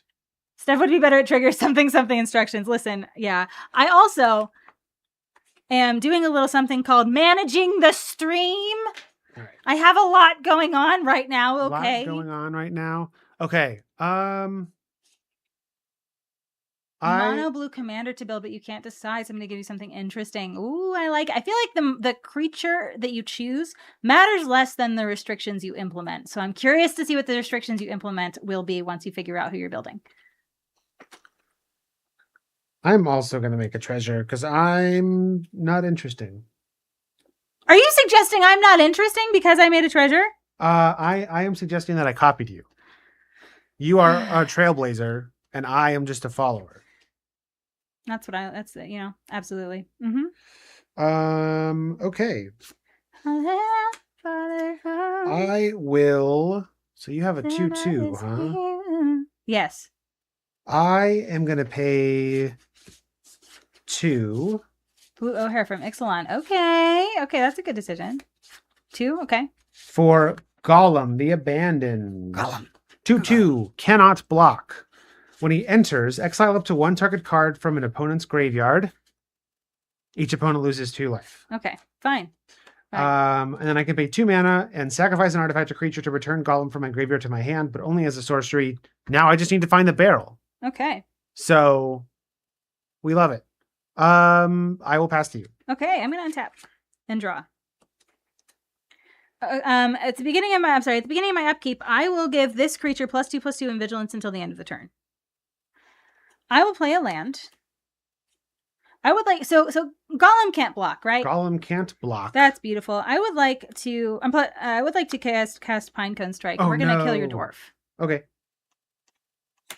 And then I would like to attack you with a 4/4. I will take 4. That felt really good. I liked that. I will pass the turn. Untap. I will give Golem +2/+2 in vigilance. Not that vigilance does Golem any good, but it's fine. Okay. We'll draw. Play a land. And then I will pay 3 and cast for the last time. Fearsome Goblin Pair. Oh, that's one when it dies, you amass 4. Yeah, when it dies, I amass goblins 4. And I should have Pinecone stricken that one because I exiles it instead. Mm-hmm. I was worried you were going to Pinecone Strike Golem. No, because he can't block, and I wanted to deal 4 to your face. I have priorities, and the priority is your death. 4. Okay, fine. It has menace, right? No. Oh, I'll take 4 though. Okay, fine. Pass to you. You are not a nice man. I'm gonna draw. And you're going to the Misty Mountains. I am gonna go to Misty Mountains. I'm sorry. I am going to say that target Nori can't be blocked this turn. Land for turn. I'm gonna pay 2 for Dwalin Weapon Master. When he enters or attacks, put a hone counter on each equipment I control. Man, if only you had a sword. Listen, you're so mean. You're so mean. You know what? No, we're not playing him. We're not playing him yet. We're gonna pay 3. We're gonna pay Dory instead. Dory enters and makes a treasure. There we go. Okay.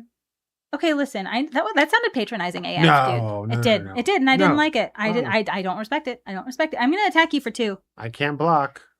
Yeah, you can. Take. Oh, that's right. No, you can't. You're right. Go ahead. All right. Untap.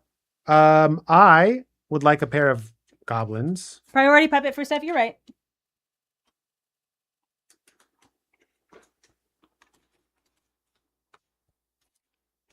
I know it says dwarf, but it's actually a goblin. I just need to find an eraser. Let's go somewhere. You're gonna bounce. You're gonna hit the road 6, 7 a.m. Oh wow, that's a lot. You'll be in the area by 5 or 6. Okay. Yeah. So I don't know if you saw in the Discord actually, no, you're not. Never mind. But we will probably not be getting in until about 9 o'clock or so. So I don't know how much social interaction we will be doing tomorrow, but we will see you first thing Friday morning. Mwah! Have a great night and drive safely. Express all my feelings through a friend. Yes, of course. You're making 2 goblins, huh? 2 of them. 2 of them? That's a lot of goblins. All right. Now we'll draw. We'll play this mountain. How big is that guy over there? Huh? Your unblocked creature, your untapped creature? It's a 3/2. A 3/2? Okay, I'm going to combat. 2/2, Golem. I'll take 2. Okay. It does things in the graveyard, right?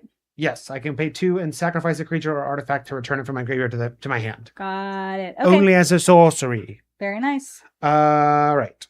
Then I will play Dane Ironfoot. When Dane enters, I will make an axe, which gives the equipped creature +1/+0 and equips for 2. And when Dane attacks, each equipped attacking creature gains double strike. You should have made a sword, Steph. I know. I should have made a sword. It's Axe. fine. Okay. That's all I got. You can go. I'm gonna draw this axe. Okay, I will untap. And I will draw for turn.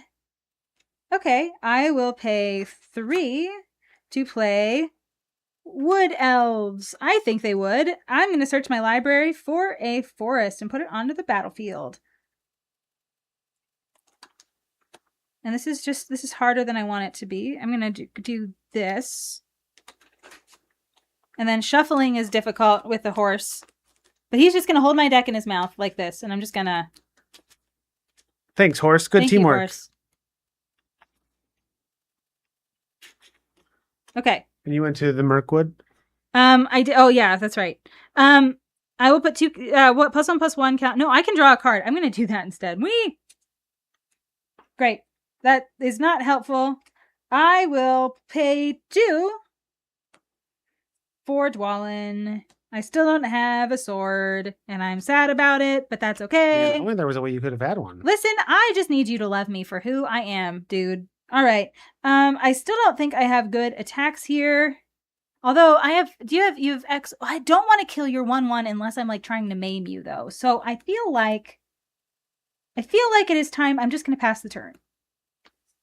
Yeah. I feel like the horse having a name or not having a name is almost as good as having a name, right? There's a whole legend about a horse with no name. A guy rides in on a horse with no name, right? What the fuck is he talking about? I don't know what he's talking about. Is that a thing? I thought so. I can either put 2 the plus horse's 1 name plus is 1 Friday. counters, That's really funny. a reach I love counter that. and a death counter on target creature, or I can draw a card. I do like drawing cards, but I think I want to put 2 plus 1/+1 counters. Are you sure you don't want to put 2 1/1 counters? I have no idea what you're trying to Namely, Pikachu 1/1 counters? Oh, is it hat time? It is. Wow. Okay, hold is. on. Let me dig. You think it would be funny and thematic if we called him Bill? You think this should be called Bill? Ooh. Why do you think he should be called Bill?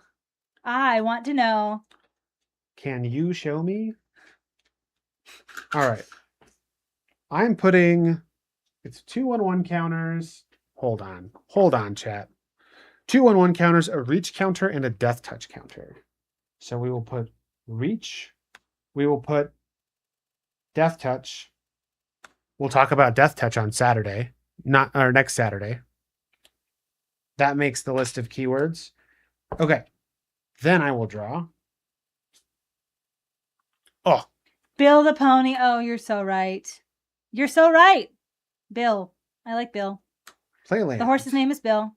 Now, we should have named this on Sunday when we were playing Commander against Bill, because then it would have just been all kinds of confusing and I would have loved it. All right. I'm going to pay 5 and sacrifice my treasure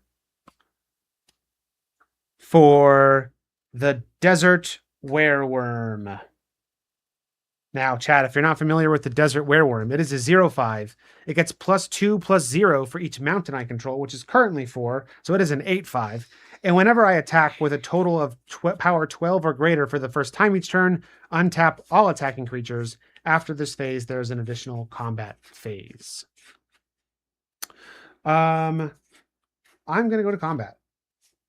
Steph, I would like to attack you with this 4/4 Golem. It has death touch and reach. I will block with Wood Elves. Okay. Pass to you. What's the toughness on your wereworm? 5. I don't like that. What? I don't like that. I don't like what? The sound that you just don't made. Like the fact that I'm going to light him on fire? Yeah, that's what I was afraid of. Also, I'm sorry. Wait, hold on. I need to draw the top card of the Horde deck. Oh, yeah. I have Black Blade Reforged. Oh, heck yeah. Oh, heck yeah. Equip legendary creature and so what does a Black Blade equip for? Let me see. I think it equips legendary 2. Equip legendary creature 3. Oh, I'm so bad at equip costs apparently. And it equips for 7. All right.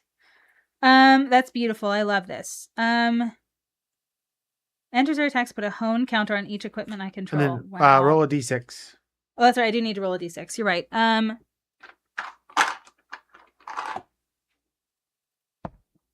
3. Each opponent loses 2 life. Ouch. All right. I would like. Sorry, Smaug is on an adventure here. I read instructions, but not equip costs. Which seems like it could be paradoxical, but whatever.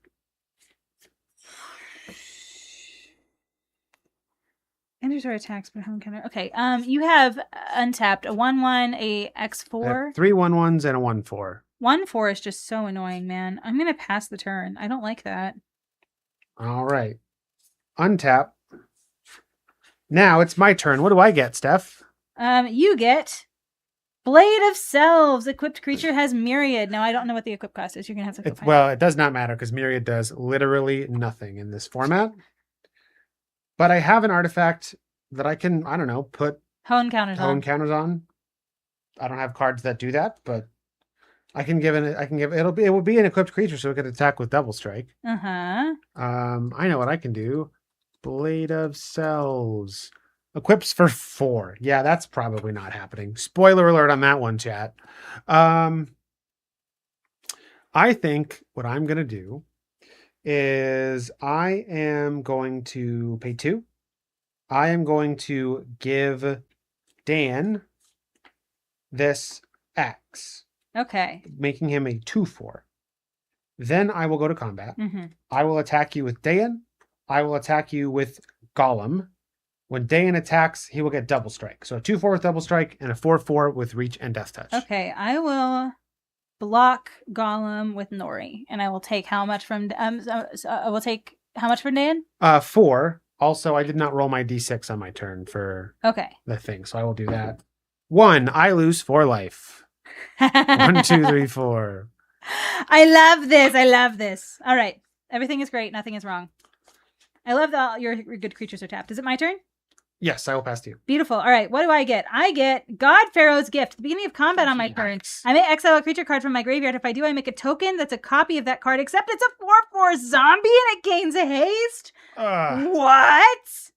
All right, I'm going to pay 5. Roll a d6? That's right. I do need to roll a d6. Right, we're going to remember that. I have a 1. I lose 4 life. Thank goodness. Oh no, I'm burning. All right, I'm going to pay 5 for the Iron Hills Stalwart. When this enters, attach up to 1 target equipment I control up to 1 target creature I control. I'm going to put Black Blade Reforge onto Dory, who has Trample. What's his toughness before the Black Blade? 2. All right. Pine cones. Throw pine cones at him? Pine cones. Fuck.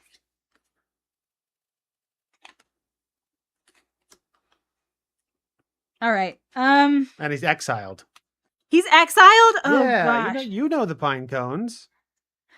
All right. I am going to go to combat. When I do, I will make a Nori Teller of Tales. That is a 4/4 black zombie and gains haste. I do think I need to not attack you. And I will pass the turn. All right. Untap.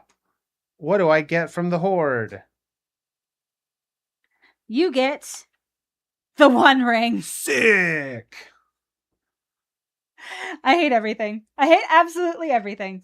So here's the question. You don't think it's balanced for 1v1? Of course not. Of course not. But I feel like that's, it's just part of the nature of the beast. So am I casting the One Ring?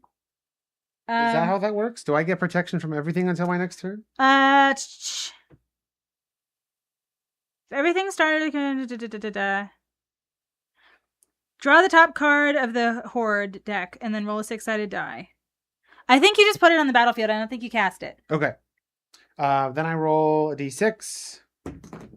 I get Smaug.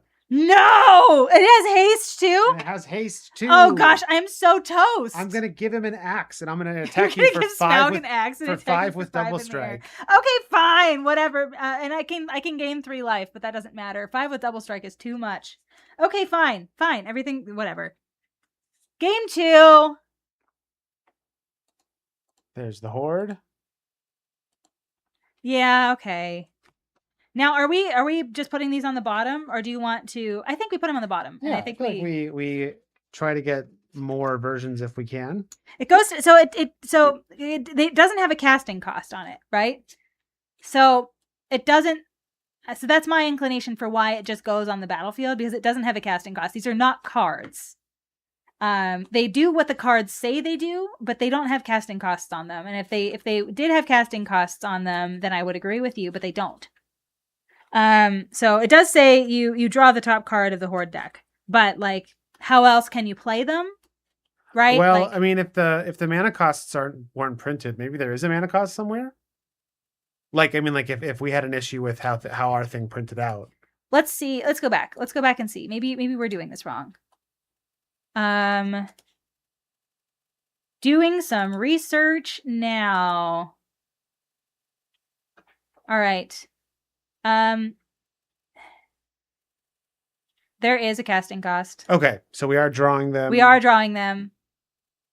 Okay, so now we know. Now we know. And I have the document pulled up here for when we inevitably Good call, need it. Alter. Yeah. Okay. Great. We do draw them. I just the thing, for some reason, I think what happened was when I exported this for printing, it like the document tried to read all of the text, and anything that wasn't text that it like didn't know how to like turn into a character, it was like, nope. I give up. I don't know how to exist. do this. So I think that's what happened. But now we know. We're doing it right. But now we know. Game 2. And you know what? It was unfair for both of us, so it was fair, and that's how that works, right? It's true. I mean, honestly, I don't think it really had that much of an impact. I don't think it did either. Because it would have had I been able to swing with my black blade. But here we are. Brad just doesn't like fun. I'm just so cool and smart. You lost to the One Ring when you played on Saturday? That's so funny. That's so funny.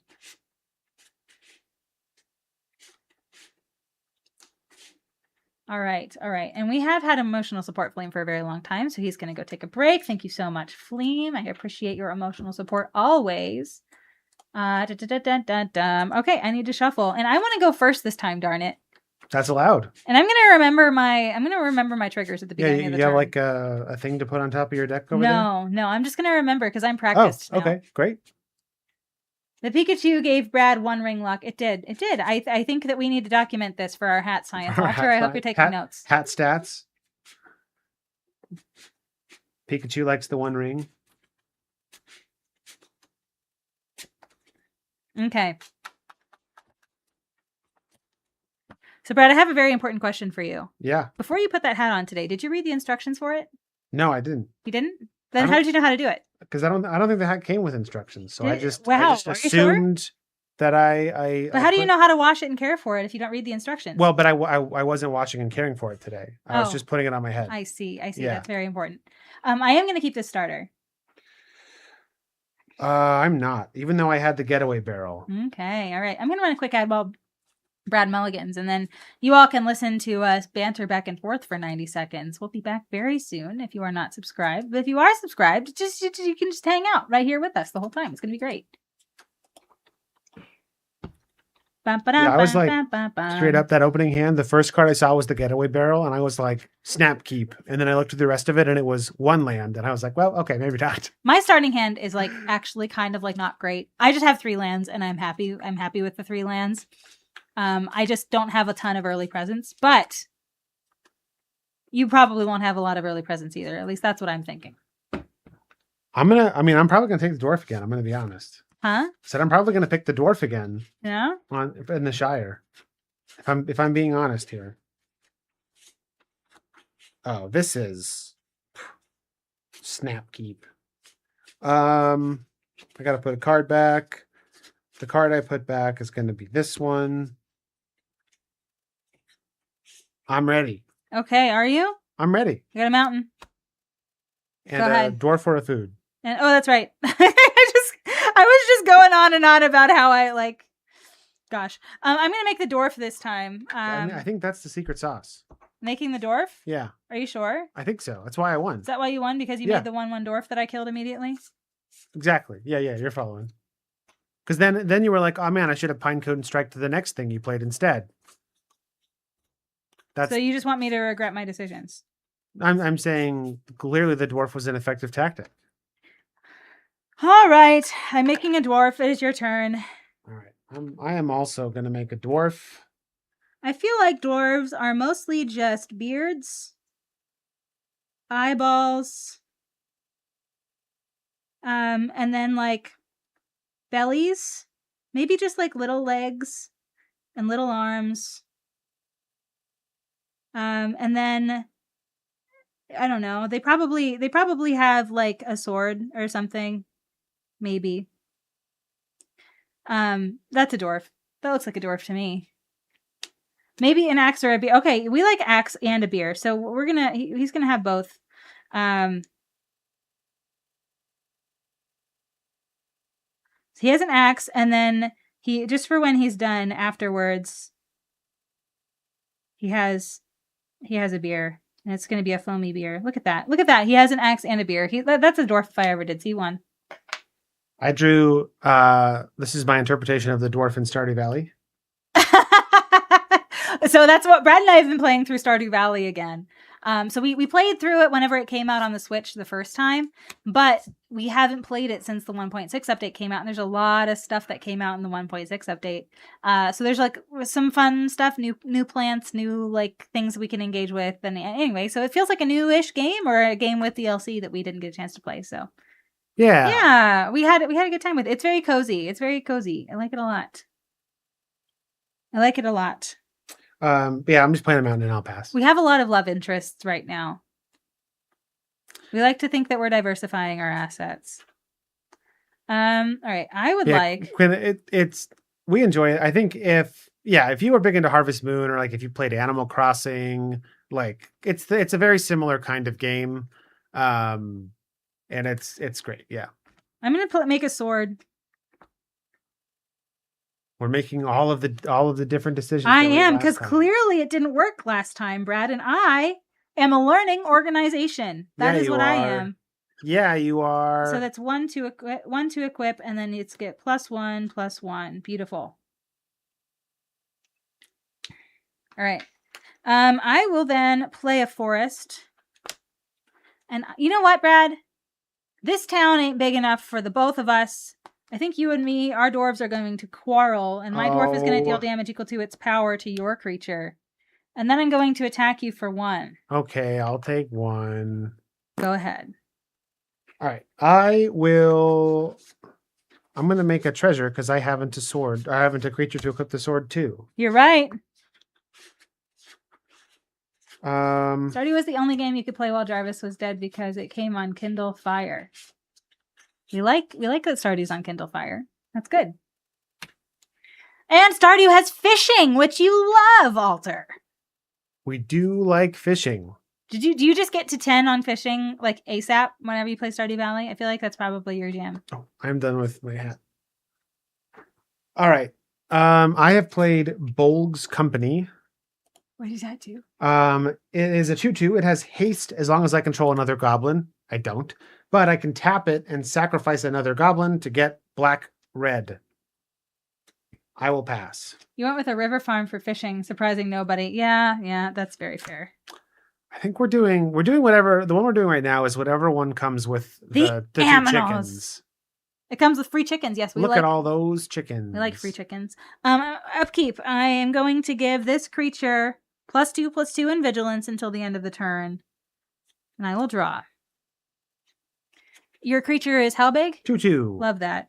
You know what? This is a very quarrelsome dwarf, but he's going to deal damage equal to its power to your guy. Okay. And then I'm going to pay 1 and equip the sword to him. So this is a 3/3. Now it is a 4/4 dwarf. And it has vigilance, so it's going to attack you for 4. A 4/4. I'll take 4. It's a 4/4. It's going to go forth and 4/4 you. 4/4. 4/4. I will pass the turn. All right. I don't have a creature to give +2/+2 in vigilance until end of turn, so I will scry 1. You ignored the community center for 2 years? That's so funny. That is so funny. I will keep that on top end. And we do need emotional support, Gentleman Crow. You're totally right. Thank you so much for providing it for us. I will play a mountain. I am going to He's play cried. Crude Bent Blade. Get bent, quarrelsome dwarf. Okay, listen. That was not very nice of you. That dwarf murdered I spent two a lot of my time creatures. on drawing that dwarf. Yeah, that didn't stop you from murdering my dwarf the first chance you got. Listen, yeah, okay. I will pass to you. So on the beginning of my turn, I can either make 2 goblins or I can make a creature not be able to be blocked this turn. I'm gonna make 2 goblins, and we're gonna implement the Fleam here. Fleam goblin. We're gonna have the Fleam team. There's 2 of them. I thought you were gonna be like, and Fleam can't be blocked this turn. No. Although I would love that. I should untap and I should draw. Okay. Well, I've had more successful endeavors before. I'm going to pay 2 for Nori.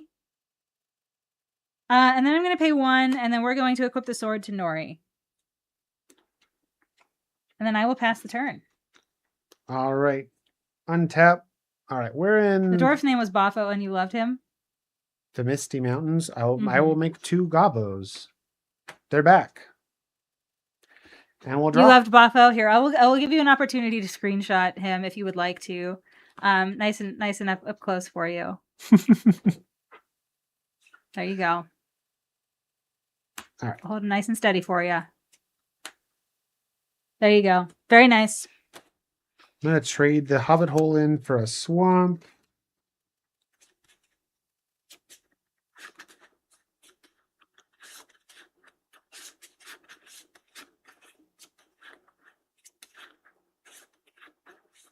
I feel like Bafo had a lot of hobbies on one card. He was a dual weapon fighter with a sword and an axe, and also just had beer waiting for him for afterwards. He was 2 days from retirement. It's true. He was.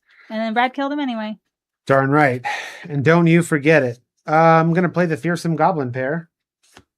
This is the one that amass goblins for is when it dies. And I'll pass to you. I would like to untap. I'll put 2 1/1 counters, a reach counter, and a death touch counter on target creature. I think I like that on Nori here. So 2 1/1 counters. A reach counter.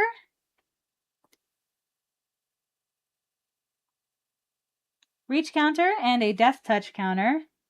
We're just going to go D-touch. D-touch? That is not legible, but we know what it says. I know what it says. You don't know what it says, but I do. Beautiful. As reach and death touch. And it's a 5/5. We love that. Hey, Brad. Yeah, that's me. I noticed that your creature only does stuff when it dies. So what if I throw pine cones at it instead? It's gone. And it's exiled. Exiled. No amassing goblins for you. All right. I have Nori and 2 goblins attacking you, Brad. I will block Nori and a goblin. Beautiful. That sounds great. Take 1. It is your go. I only have 3 lands, but that's okay. Everything's fine. Untap. All right. Not sure how you feel about pine cones doing the same damage as a lightning bolt. These are not just average pine cones. These pine cones burst on the ground in the middle of this circle of wolves and go off in colored sparks and smokes, according to the flavor text. These are not your average pine cones, Andy. All right. So you know that dwarf you just put all that effort into making? Uh-huh. I'm going to light him on fire. Oh, well. For 5 damages. See you later, Nori. And then Smaug is on an adventure. And you can go. All right. This goblin is about to hold a sword, and he's going to be so proud to do so. I'm going to play a land. Go. We're gonna give Fleam a sword. And then we're gonna attack you with the Lonely Mountain. I'm sorry. Yeah, that's right. We got to do Lonely Mountain stuff. Never mind. This is gonna be back in my hand. Actually, this is gonna be on top of my library because I drew it for turn. All right. So at the beginning of my upkeep, I draw the top card of the Horde deck. And then roll a 6-sided die. But I'm gonna show everybody what I drew. Oh, should I close my eyes? No. I think everybody should. We just show everybody. It'll just be public information. It's more fun that way. I have Mirari. Oh wow. Which I don't know how much it costs to cast. So let me look that up. Actually, I can just look at the thing here. 5 to cast. So this is going to go in my hand. I'm going to put this over here. We'll just put it down here and to remind people that I have it. Then I will draw for turn. Beautiful. Yeah, land for turn. Pay 1, equip this to the goblin token, and then I would like to attack you for 2, Brad. I will take. Oh, you got to roll a d6. I do have to roll a d6. Shoot, yeah, okay. 5. I'll lose 2 from that, and then I'll take 2 more from your Flame. goblin. Love All right. Untap. What's the top card of the Hobbit deck? Top card of the Hobbit deck is Nazgul Battle Mace. That sounds super cool. Nazgul Battle Mace. Let me see here. Oh, it is a equip. So it casts for 5, equips for 3. Equipped creature has Menace, Death Touch, Annihilator 1, and whenever an opponent sacrifices the non-token permanent, put that card onto the battlefield under your control unless that player pays 3 life. Wow. Okay, doing a cool. What's it called? Having to cast the artifact is cool. I agree.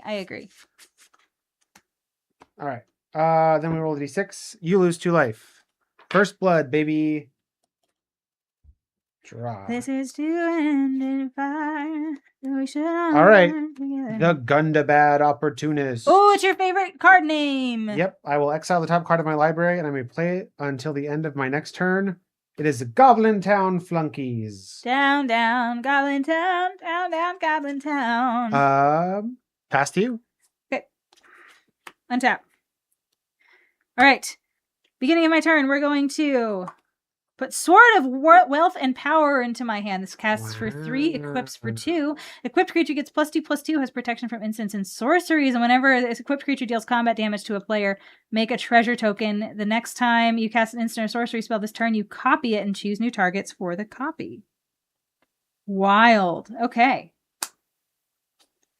All right. I will play. Yeah, I need to roll a d6. And roll a 1, hopefully. I rolled a 3, so 2. You lose 2 life here. Lose 2. I will play a mountain for turn. Wait, no.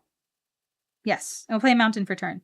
And then I will pay 3 mana to cast the Sword of Wealth and Power. The Sword of Wop, as you will. And I'm going to equip to pay 2. We're going to just Voltron this Fleam / Goblin token here. So this is a 4/4 with protection from instants and sorceries. And Brad, I would like to attack you with it. Okay, I will block with a 4/2. Beautiful. Yes, it is dead. Brad killed Fleam, everybody, but Fleam is still here for emotional support for another 7 minutes. So it's like he didn't actually kill him at all. Fleam went back to the command zone. Fleam did go back to the command zone. I will pass the turn. All right. Untap. Let's see what I get from the Horde. You get Coveted Jewel. Oh, that's such a cool card. I'm never casting it because I don't have mana for it, but it's so It's cool. 6 mana, right? Yep. Yeah. All right. Then I roll the d6. 1. This is just not a good day to be Brad. Then we'll draw. We got a land. Down, Goblin Town. Down, Goblin Town. I will pay 2 mana for the Goblin Town Flunkies. It's a 1/1 with haste. When it enters, I will amass Goblins 1. There's the Garmy. Put a counter on it. Then I will. No, I'm gonna risk it. Risk it for the proverbial biscuit. I'm gonna play Dan Ironfoot. We'll get an axe. And then I will attack you for 1. I'll take 1. I will pass to you. Okay. All right, beginning of my turn. I will put Mithril Coat into my hand. That's a cool card. Mithril Coat. What does it do here? It casts for 6, equips for 3, but when it enters, attach it to target legendary creature I control. Equipped creature has indestructible. Yeah, I'm really hoping to not roll a 1, Flying Spagooter Monster. Fingers crossed over here.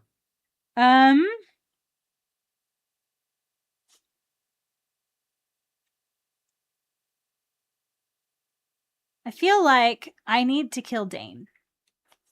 I wish you wouldn't. I feel like I need to kill Dane. Double Strike is big, and I want to play a creature. Did you roll the die? Oh, I didn't yet. No, I'm going to do that.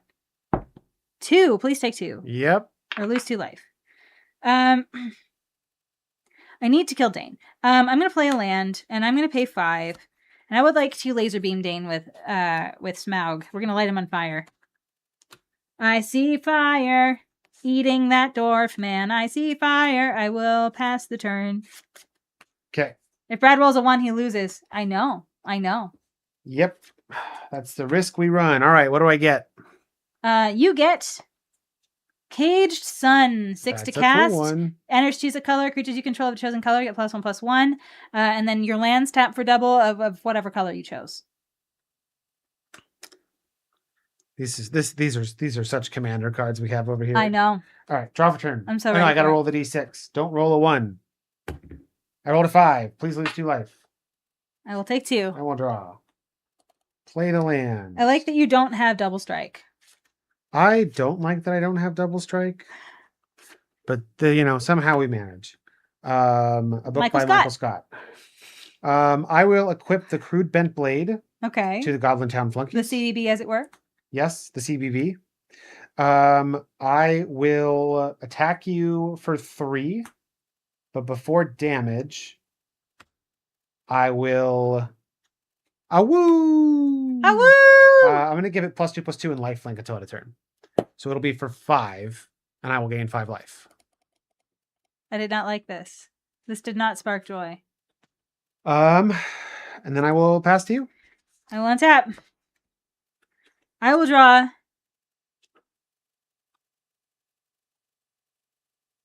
You can do the... Well, that's right. I will not draw. I'm going to do the thing. I'm going to grab the top card. Palantir of Orthanc. That's cool. Palantir. It's a 3-mana artifact. The beginning of my end step, I put an influence counter on it, and then target opponent may have me draw a card. If they don't, I mill X cards where X is the number of influence counters on it, and that player loses life equal to the total mana value of those cards. Wild. Probably not playing that. I'm going to draw for turn. Oh, I need to roll the die. 5. Yep. Please lose 2. Take 2. I'm going to play a land for turn. Your creature doesn't have menace or anything, does it? Correct. No menace. Just 3/2. We've got a Smaug. Hi, Smaug. Here he is.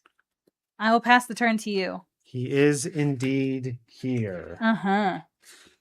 I just need to not roll a 1. Yes, I know. All right. Brad, if you want to roll a 1, that would be so nice. But I'm going to give you Shamil, the Inner Sun. Oh, that card is so cool. Shamil, the Inner Sun.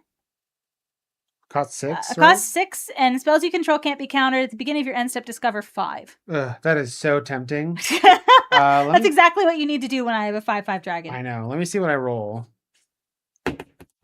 4, so please lose 2. This really does put a ton of pressure on you at the end of the game. Okay. I'm going to pay 6. I'm going to cast Coveted Jewel. Okay. Draw 3 cards. When it enters, I will draw 3 cards. 1, 2, 3. Okay. Play this mountain. I will go to combat and attack you with this 3/2 Goblin Town Flunkies. I need to block, so I'm going to do that. I'm going to block for 5. All right. I will tap the Coveted Jewel for black and awoo once more. Okay. +2/+2 and lifelink. We're going to trade. Yep. And I will gain 5. I would prefer if you didn't. Pass to you. Okay. Untap. Draw. All right. I will pay 6. You gotta do the thing. That's right. I gotta do. Sorry. This goes back on top. I am going to do this. Sculpting Steel enters as a copy of any artifact on the battlefield, and it costs. Sick. Gosh, what is it? Okay, so it costs 3 to cast. Yep. Cool Coveted Jewel, Brad. What if I paid 3 for it? Yeah, it's so tempting. And This then Coveted Jewel. roll your d6. Yeah. I just need that. Whenever one or more creatures an opponent controls attack you and aren't blocked, that player draws 3 cards. Ooh. Okay. I'm gonna roll my d6. 5. So 2, please. Yep. Okay. I need to deal a lot of damage to you and fast, so I can't be messing around with Sculpting Steel right now. I'm going to play Biffer. It's a 4/5. When it enters or attacks, put a 1/1 counter on target creature. Bank. As long as I have an Enduring Story, which I do now. If an ability of a dwarf I control triggers, that ability triggers an additional time. So he actually gets 2 counters, right? Yeah. So he is a 6/7. And then I'm going to pay 1 and equip this sword to him. He is a 7/8. And I will pass the turn to you. All right. Untap. Hit me with the top card. Hit me with the top card. It's Batterskull. Sick. Batterskull is a 5-mana artifact that equips for 5, but it enters attached to a germ. Equipped creature gets +4/+4 vigilance and lifelink. Those are keywords I don't like.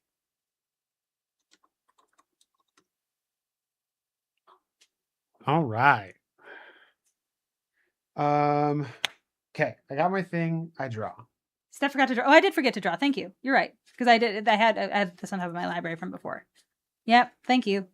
Okay.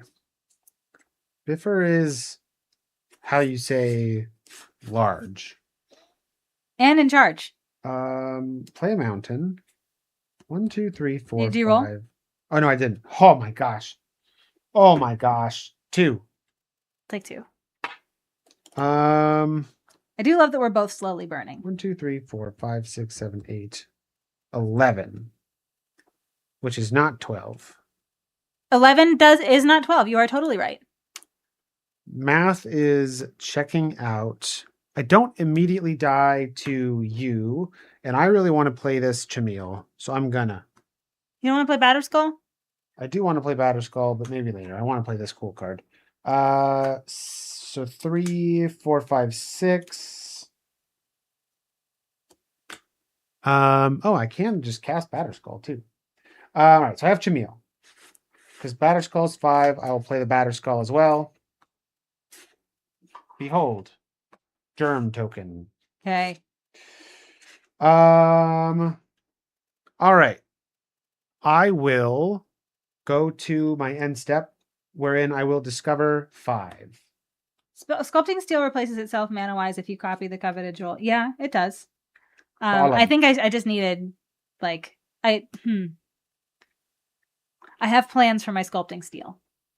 Is it Batterskull? It's Batterskull. If I draw a land, I can Sculpting Steel the Batterskull and then equip it to my creature and then attack for just, like, astronomical amounts of damage. So. All right. I've cast Golem. He's a 4/3 with Menace. Yeah. You can go. Okay. I'm going to untap. All right. We're going to do the top card. Helm of the Host. We know what that does. Beginning of combat on your turn, make a token that's a copy of equipped creature. Wow. And Helm of the Host is a 4-mana equipment that equips for 5. I will draw for turn.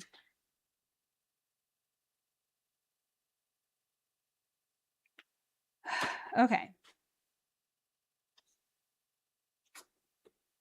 I do not have access to a Batterskull this turn.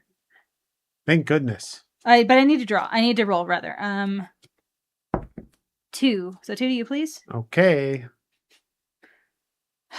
I feel like... So I have 7 mana. I feel like I need bodies. I need so many bodies. So I'm going to pay 5. Nope. I'm going to pay 3. We are going to do the Sculpting Steel on the coveted jewel. Okay. I will draw 3 cards. Right? Yep. And it taps for 3? 3 of one color. And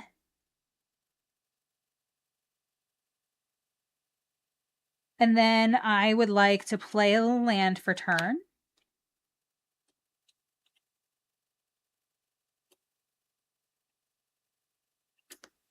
Three, 4, 5, 6. So, gosh. I think I need to pay 5. I need to kill your Batterskull. The journey? Yeah, I need to do that. And then I need to have a blocker for Gollum. So I will use the Sculpting Steel. We're going to tap it to cast Wood Elves. I think they would. I'm going to search for a forest and put it on the battlefield. And then shuffle. And then it is your go. All right. Untap. What's the top card of the deck? Top card is Panharmonicon. Okay. Wow. I could get 2 germ tokens. You could get 2 germ tokens. If I return Batterskull to my hand. All right. Then I roll 2. I'll take 2. Draw. Oh no. Oh no, oh no. Oh no. Mountain. Okay. No I'll- one roll a 1. Thank you, Flying Spaghetti Monster. I also don't want to roll a 1. I'm going to pay 6. I'm going to cast that Caged Sun. And I'm going to choose red. Yeah. So now I have 12 red mana. I will use 6 for the worm. Ah! I will use 4 to equip my crude bent blade and my axe to Gollum. And then I would like to attack you, Steph. 4, 7. It's a 7/4. Okay, and it has menace. It has menace. I'll block with the Wood Elves and Biffer. You can't kill Biffer, but you can kill the Wood Elves. Okay, get out of here, Wood Elves. These go back over here. Then I will go to my end step. Chameel will trigger, so we'll discover 5. It's Gollum! Hooray! Pass the turn. Ah! More like wood elves. All right, I'm going to untap. Top card is the One Ring. It goes in my hand. Oh, that seems good for you. Sure does. And then roll. Remember how much this costs to cast. 4 to cast. Okay. Then I'm gonna roll 3. So please take 2. Okay.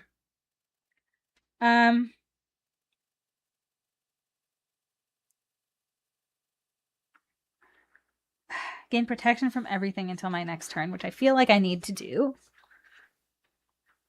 I feel like I need to pay 4 for that.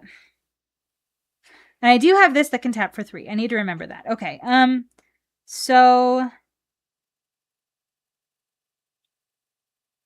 we're going to go 1, 2, 3, 4. We're going to cast the One Ring. Protection from everything. We are then going to pay 6 or pay 5.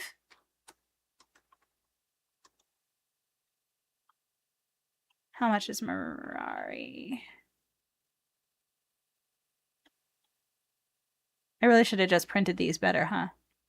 That's all right. We're doing great. How much is Mirari to cast? It's 5? 5, yeah. Yeah. I don't want to do that. Keep thinking it's like Mirari's Wake, and it's not. Gosh.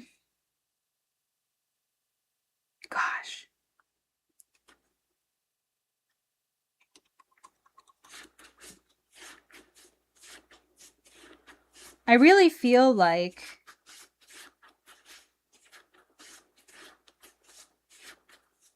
I need to just put a load of pressure on you, but I also just need bodies.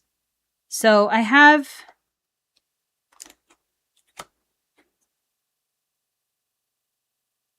So 5 mana. I'm going to cast the Notary Hobbits. Excuse me. Bless you. Thank you. So the Notary Hobbits enters with 2 other friends that are the same thing, and they each tap for a colorless for each halfling I control, and they're all halflings.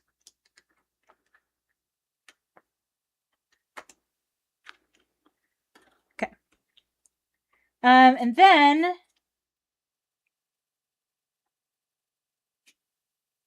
I think Palantir is 3 mana. Okay, I'm going to pay 3. We're going to cast the Palantir. At the beginning of my end step, I put an influence counter on Palantir and scry 2. Then target opponent may have me draw a card. If that player doesn't, I mill X cards, where X is the number of influence counters on it, and that player loses life equal to the total mana value of those cards. All right. Combat. Yep. I have protection from everything. How big is your worm right now? 12, 5. No, 13, 6. Not attacking into that right now. I will pass the turn to you. So we're going to go to my end step, and then we're going to put an influence counter on Palantir. Yep. And then I scry 2. Put these on the bottom. All right. Then you may have me draw a card. Yeah, you can draw a card. Beautiful. I am so close to being dead. I cannot afford to lose any life. That's fair. It is your turn. All right. Untap. Thank you, Flying Spaghetti Monster. It is great to hold on. Let me see. Where's Flame? Where's Flame? Where did I put Flame? Flame's already there. Flame is already here. Okay, here we go. Yes, cool. Yes, indeed. All right. Yeah. Sorry. Top card. Blackblade. Very cool. Roll a die. Roll a die. Not a 1. Not Get a 1. Get a 1. Get a 1. Get a 1. Get a 1. Get a 1. Oh. Okay, I'll take 2. Thank goodness. I have protection from everything, but it says each opponent loses 2 life. How dumb is that? If it was each opponent takes 2 damage, you'd be fine. But draw. Okay. This is to end in fire. Land. So you have protection from everything. So I cannot damage you. The only or a way that I could lose is you getting a Smaug from the roll. So I should play mine. You should play your Smaug. Yes. 3, 7. Here's a dragon. I would like to go 1 step further, and I would like to pay 5 and attach the Batterskull to Smaug, who's now a 10/10 with Flying Vigilance and Lifelink. Yeah. And then I will pay 3. Yeah, it's fine. For a Snow Slope Hunter, I can sacrifice another artifact or creature to exile the top card of my library. I may play it until the end of my next turn. Activate only during my turn and only once each turn. I can attack you, but it doesn't do me any good. So I will go to my end step and discover 5. Okay. Land Golem. When Golem enters, each opponent loses 2 life. I'm so dead. Team All right. Brad. Hi, Kyoji. It's great to see you. Brad just kicked my butt. We're doing the fancy this is the commander party thing that's happening. So we did this tonight, or are doing this tonight. And Brad wins. Yay. So Brad, go ahead and give the people what they want. Yay. But I demand a salty run back. Do you have time for that tonight, Brad? Yeah. Brad could roll a 1, but he didn't. He didn't roll a 1. He played a golem and just made me die. It was very sad. All right. But I do feel like that was really fun. Yeah. I quite enjoyed having all of the big, important, fancy, shiny things. After the way the first game went, like even with like us doing it wrong and just putting them on the battlefield, I was like, I kind of wonder if in 1v1 these aren't going to matter all that much. But in Late game, they this sure game, do. it was like, yeah. Like we kind of got stalled a little bit, and so we had time to like build up our boards and start casting really cool things. And yeah, no, I like that. I like that. I like that a lot. All right, I'm going to shuffle all of these together because we've seen all of them already. So we can randomize a little bit. Shout out to Staples for being cheap to print at. Thank you, Staples. I don't know why they didn't just like, well, I guess they don't want to like make proxies for their own cards. That's probably why they made them like coasters instead of like, yeah, look like actual cards. That would probably get them interneted. Yeah. They would probably be interneted all over the internet. Which already happens enough as it is. Right, it's true. You're very surprised there's only a few cards you want from the set. 5 foileds for your mono white Ruhan. So is one of them Queen of Dale? Because Queen of Dale is really good. Queen of Dale is very, very, very good. Hi, Tappy. Hello, hello. Raiders, you are here just in time for our salty run back. Y'all, it is so nice to meet you. First of all, if you are watching this right now and you have not yet followed Tappy Toe Claws, please make sure you go do that. Press the little heart button in chat. You don't even need to leave. Y'all, we're so happy that you're here. I'm Stephanie, and that is Brad, and you have arrived at Steel City MTG. We play limited here, and tonight we're doing something very special. We are doing the 1v1, we're doing 1v1 sealed, but we're doing it with the Commander Party assets for the event that is happening at local game stores all over the country this weekend. So please, please, please check that out. And also thank you so much for the follow, Tappy and Mini Velociraptor. It is great to see you all. What we're going to be doing... I don't want to get too excited here, but Mini Velociraptor, it's Elliot. Oh! Hi, Elliot! Hello! It is great to see you. Hi! All right, yeah, so what we're doing tonight, friends, we are going... So what this happened, so at the beginning of our upkeep, we started the Shire. And on the next turn, we go to the Troll Shaws. Next turn, we go to Rivendell, so on and so forth. Each of these has 2 options we can choose from for effects that we can have. So either you just like make a token or put counters on a creature, something like that. So we're going to go turn 1, turn 2, turn 3, turn 4, turn 5, and then turn 6 and forward, we end up in the Lonely Mountain. And the Lonely Mountain says at the beginning of your upkeep, you draw the top card of the Horde deck, which we have right here. And the Horde deck has a bunch of really scary equipments and artifacts from Magic history. So like Batterskull, Nazgul Battle Mace, Cage Sun, Palantir of Orthanc, Blade of Self. So that kind of thing, that's what you're going to see here, right? And so at the beginning of our upkeep, we're going to draw the top card of the Horde deck, and then we're going to roll a 6-sided die. There's an effect that happens based on what you roll. You get a Smaug on a 6, and it's hasty, and it's 4/4, and then you lose 4 life on a 1. Everything else, each opponent loses 2 life. So we honestly, Brad, I died to the losing 2 life thing last game, and so we're very anyways. But anyway, Brad won the first 2 games of tonight, and I believe it wasn't skill. It could not possibly have been skill. It had to have just been these Commander Party assets. And so literally a die roll. What I am doing tonight.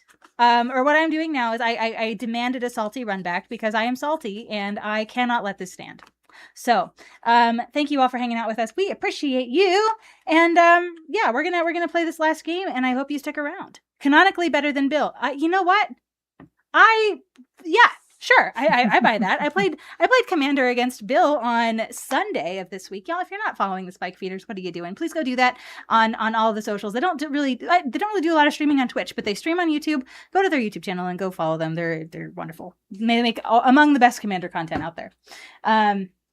But yes, canonically better than Bill. Make sure he knows that. He did crimes this weekend. He did crimes. And he's going to keep doing it. We're going to see him again in like 2 days. More crimes will be done. I'm going to keep this, Brad. I got pine cones in my hand, and I'm ready for you. I'm going to keep this. I don't have pine cones, but that's okay. Well, skill issue. Foot Mountain, it is your turn. Oh, wait, so I'm sorry. No. I'm going to make a dwarf. I'm going to make a dwarf, and it is your turn. Okay. So, and you know what? We're back. Altar. Wait, here he is. Here's my dwarf. Yay. Beautiful. Go ahead. All right. Yeah. So we're going to the Shire. The first one, I can either make a food token or make a dwarf. So far, every time we've done this, I've made a dwarf, and I have won both games. So clearly, make a dwarf is the right call. I will draw. I will play this mountain, and I will pass the turn. Mm-hmm. Okay, I'm going to draw. I'm going to play... Now we're going to the troll shaws. Yeah, that's right. I'm not going to draw yet. I am going to... I'm gonna make a treasure this time. Ooh, I'm gonna reset my life total too. Oops. Oh yeah, I need to reset my life total. Oh no! Beautiful. Okay, yeah, I'm gonna make a treasure, except it's not 2 of them. I need to erase that. But yeah, I'm gonna make a treasure, and I will draw for turn. Weep, and then I will play a land for turn. Boop, and then I would like to attack you with this dwarf. I'm not gonna block. I'll take 1. Sounds great. You'll take 1. Ow. Go ahead. All right. So we're going to the troll shaws. My 2 choices are make a treasure token, or I can make a sword, which is an equipment that equips for 1 and gives the equipped creature +1/+1. Yep. I have not yet made a sword, so I'm gonna do that because I have a dwarf that I can give it to. Sword. You idiots! We've all got swords. He's got a sword. Look at that lovely sword. Y'all tell me how your stream went, Tappy Raiders. You were playing Commander tonight, almost certainly. If Tappy and Elliot were both there, I would love. Right, Andy? Of course you did, because you have taste. You understand the references. But yeah, tell me how your stream went, y'all. I would love to hear about it. You're still mad at Aaron for suggesting that you cut Sun Titan from a deck. Oh no! Oh, they played a Mugget. Oh, very nice, very nice, very nice. I love that. That's very fun. I'm giving my dwarf a sword. Is he gonna be equipped with it? Yep. Oh, very nice. I'm attacking you for 2. I accept these terms. I'll take 2. Sick. I don't like it. Past you. All right. I will untap, and I will draw. No, I will not draw. I'm sorry. We're gonna go to Rivendell, and I can either give target creature +2/+2 and vigilance until the end of this turn, or scry 1. Who am I to deny Boffo an opportunity to engage in some bodybuilding? So yeah, +2/+2 in vigilance. Boffo, it is your, I'm going to draw. I will then play this mountain. Given that this is a commander product, I feel like on turn 3 of a commander game, +2/+2 in vigilance or scry 1 is kind of a tough choice. In limited, you're like, oh man, of course I'm taking +2/+2 in vigilance. Are you kidding me? Yep. I would like damage to attack you with the dwarf. I'll take 3. That's right, you will. I will pass the turn after that. All right. You're actually playing Among Us Jackbox for Carson's birthday. Oh, very nice. Happy birthday, Carson! Happy birthday! Happy birthday! It's Brad's birthday on Saturday. There's a bunch of really fun birthdays this month. Oh my goodness gracious. August is the best month. All right. I'm got... Oh, sorry. Oh my gosh. What Jackbox games did you play? I'm curious what your favorites are. I love Jackbox games, but I have very specific. Yeah. I love Quiplash. Quiplash is very fun. Quiplash is top tier for me. Quiplash and Drawful are really the 2 that I played most. August is best month, but oh, hey Bats, it's good to see you. Hey. All right. +2/+2 in vigilance. Then I'm playing my land. Then I'm playing Dan Ironfoot. Okay. Who will make for me an axe. Yes. I'm in for 4, Steph. Are you though? Yes. I have effects before combat. Oh, okay. And those effects are Pinecone related. I would like to kill Dane. He's a 1/4. Oh, I would like to kill the dwarf. Okay, before I give it +2/+2? Before you give it +2/+2. Okay. Bye, dwarf. All right, so I've played Dane. Wait, hold on. Before you give it +2/+2, what did you? Oh, you gave it +2/+2 from Rivendell. Oh, then never mind. No. So take that back. I thought you were giving it double strike with Dane. Yeah, but it's only when Dane attacks. Only when he attacks. I see. Okay, so never mind. We are not doing that. I'm gonna eat the 4. 4. All right. That's all. You can go. There were no pine cones here. I'm not sure what you're talking about. I don't even know what pine cones are. What are even pine cones? I've never heard of such a thing. I have also never heard of pine cones before a day in my life. Okay. We are going to go, so we're going to the Misty Mountains. I can give target creature can't be blocked this turn, or I make 2 1/1 goblins. I think I want to make goblins. And so we are going to, while we don't have emotional support Fleam out right now, We are going to use Fleam as my goblin token, and then we have two of them. 2/1/1 goblin tokens that happen to look a lot like Fleam. And I will draw for turn. I mean, Fleam is a goblin, right? Fleam is a goblin, but he's not a 1/1 token. But it's fine. Everything is fine. Nothing is wrong. We love Fleam for who he is. All right. I would like. Oh, there we go. Now it's time for emotional support. It is. We do need emotional support. You're totally right. Gosh, what do I want to do here? This creature attacks when I control. What if I played any card at all so that I could? What if you just cast a spell? Yeah, I'm gonna. This doesn't feel good. This doesn't feel good at all. But it's only when equipped creature, right? If a creature is equipped, equipped creatures get double strike. Right. Yes. Oh, I would like to throw pine cones at your sword. Oh, sure. Destroy target artifact. Artifact token at that. Mm-hmm. And then 1/4. That's probably okay for right now. I'm gonna pass the turn. Whee. Untap. Here comes the Draw. boy. Oh no, not draw. Hello, boy. Elliot, if you're still here, I want to play Commander with you on our channel at some point. Are you down for that? Would you be down for that? You want to do that? I'm gonna make Gobos. Gobos. Heck yeah. Okay. Maybe, possibly. Hold on. I have my calendar right here. I'm just going to put you on the spot. You can DM me. You don't need to respond in the chat, but you can DM me about this. But I am looking at for next. So we only play Commander on our channel once a month, right? And so there's a lot of pressure is what I'm trying to tell you. There's a lot of pressure. You need to be absolutely hilarious all the time. I'm kidding. No, but let's see. What do we need to do here? I think September 13 looks like Sunday, September 13. We play 10 p.m. Eastern to midnight or 12:30 Eastern on that'll be Sunday night, but your time it'll be 9 to midnight or 9 to 11:30 ish. That might be a little late, but also it is really late right now, so I don't know. But anyway, if that's something that interests you, DM me. I know you have Blue Sky, so you can just do that, and then we can chit chat. But that would be really fun if you happen to have that day available. Okay. I am going to cast Meager Meal. This is Golem's Adventure. Put a +1/+1 counter on Dayan, and then I gain 2 life. And then Golem goes on an adventure. And then I would like to pay 2. I would like to give Dayan an axe. I feel like I've been so I had Jim on earlier this year too. I feel, and this is the second time that I've had Bill on. And so I really just feel like it's like a spike feeder and then somebody else.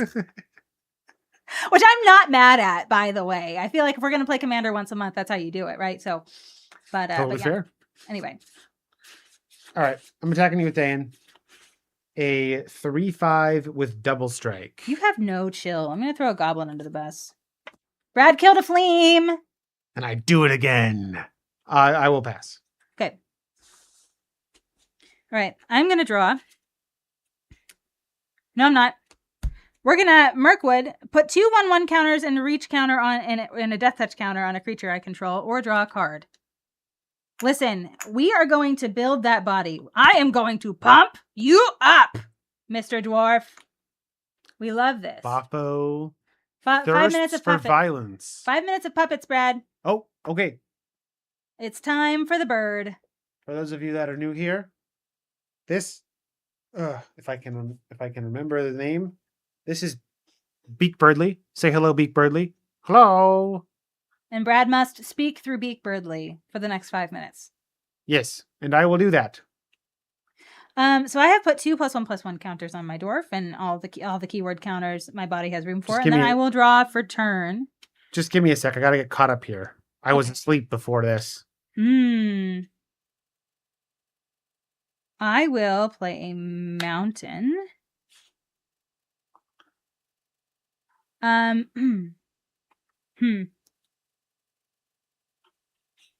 Oh, beautiful. 4 mana to cast Troll Negotiations. Put 2 +1/+1 counters on target creature I control. And then it fights target creature an opponent controls. I don't like that. See you later, Mr. Dwarf Man. That's rude. He's only dealing how much damage to me? 3. 3? Okay, so I have... This is a 5/5 with 3 damage marked on it. Yes. I'm not going to attack with it. Dang it. And then I will... Do I want to play... I do. I do want to play this, I think.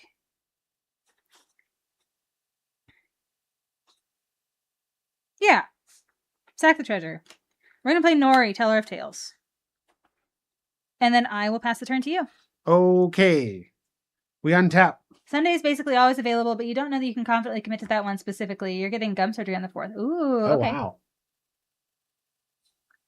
Fair enough. Well, I am open to putting a pin in that, and then we're gonna see how you feel. Maybe we can put a pencil. We can pencil it down, and then I'm sure I can find somebody if it ends up not working out. But I feel like 4 to 13. That's a sizable amount of time.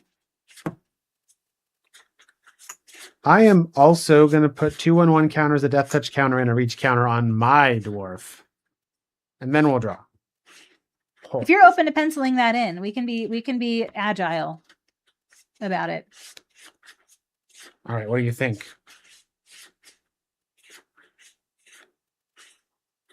That could be pretty good. All right. Hold on.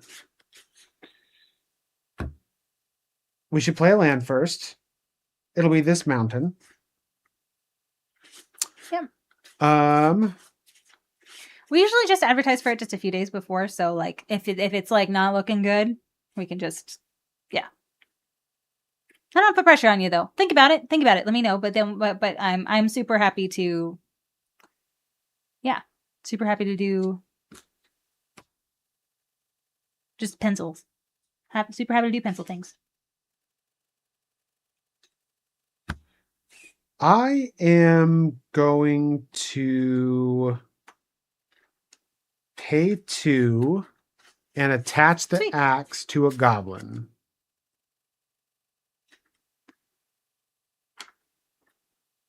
All right. There. So I have a goblin with an axe and a goblin without an axe. And I will pass. All right. Hey, Brad. Yeah. We have made it to the Lonely Mountain. Uh-oh. Which means that at the beginning of the turn, I put the top card of the Horde deck into my hand. But because we're on a stream and it's more fun that way, I'm going to show everybody what it is. It is the Helm of the Host. Oh. That goes in my hand, and I can cast it. So it's a 5-mana artifact, right? So I can cast it if I want to. And then I roll a d6. And you know what? Since Elliot is here, we're going to roll one of these Spike Feeder dice. I'm going to roll a 1 and lose 4 life. Yay! Thank you, Spike Feeders. That's Good your teamwork, fault. Elliot. Endless Good Boffo. It teamwork. could be Endless Boffo. It's true, but Boffo is just a 1/1. Okay. And then I will draw for turn. It was clearly your fault. Clearly your fault. All right. Okay, so you have the toughnesses of your creatures are what? 3, 1, 1. Okay, beautiful. I would like to pay 6 mana. I would like to cast Gandalf Spark Starter. He would like to start sparks on your dwarf. 3 damage to your dwarf, please. Okay. That makes me a sad Brad. Spike Feeder's Team Brad bias is showing. I know. How dare. Brad, I have an astronomically large Boffo that would like to astronomically boff you in the face. So we've got this 5/5, and then we have this 2/2. This 2/2 is going to get first strike, and this 5/5 doesn't have first strike. Okay. I will block your 5/5 with my 2/1 Gobbo. Yes, you will.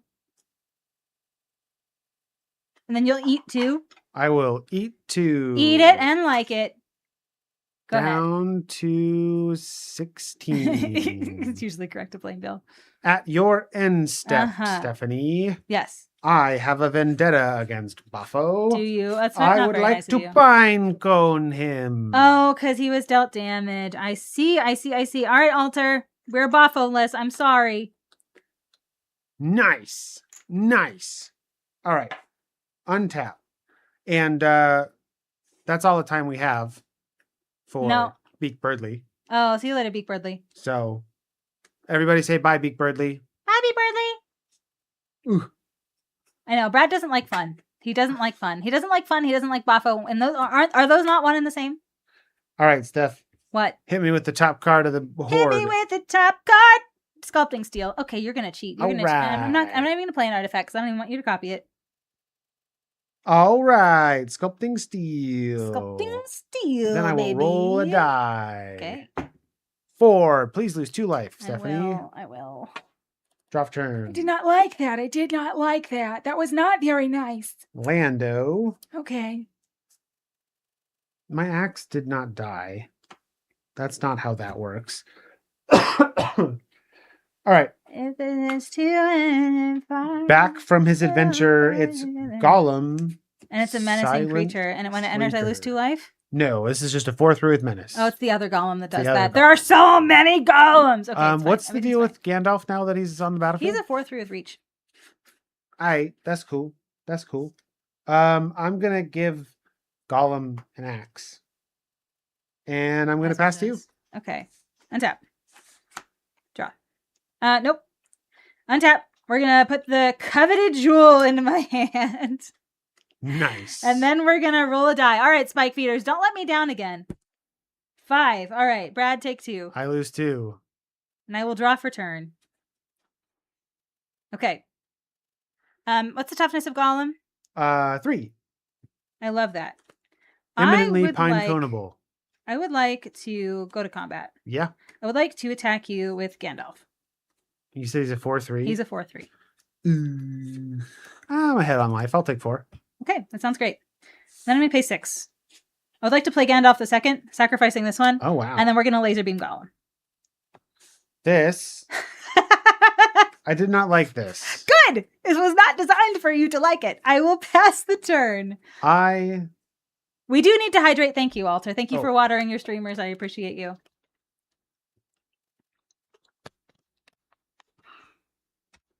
Okay. Very cool. Buffo was the purveyor of fun. Right now, he is no more. All right, Steph. Top card. You get Mirari. All right. That one doesn't seem very good, though. That's probably not that good.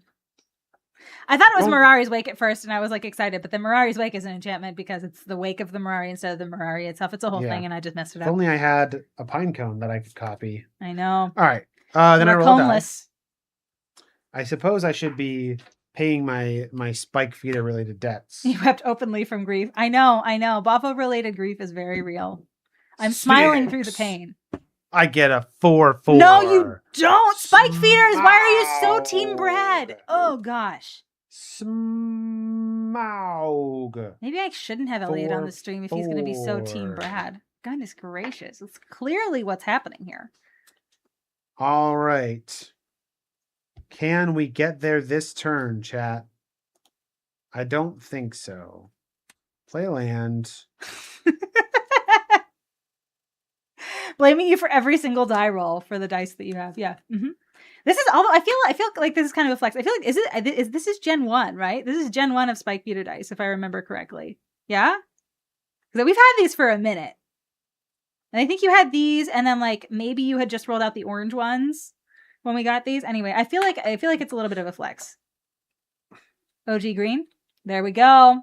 All right, Steph. 4th flying. Oh no, you have a reacher. How big is your reacher? My reacher is a 4/3, Brad. That's fine. 4th flying. Did you roll?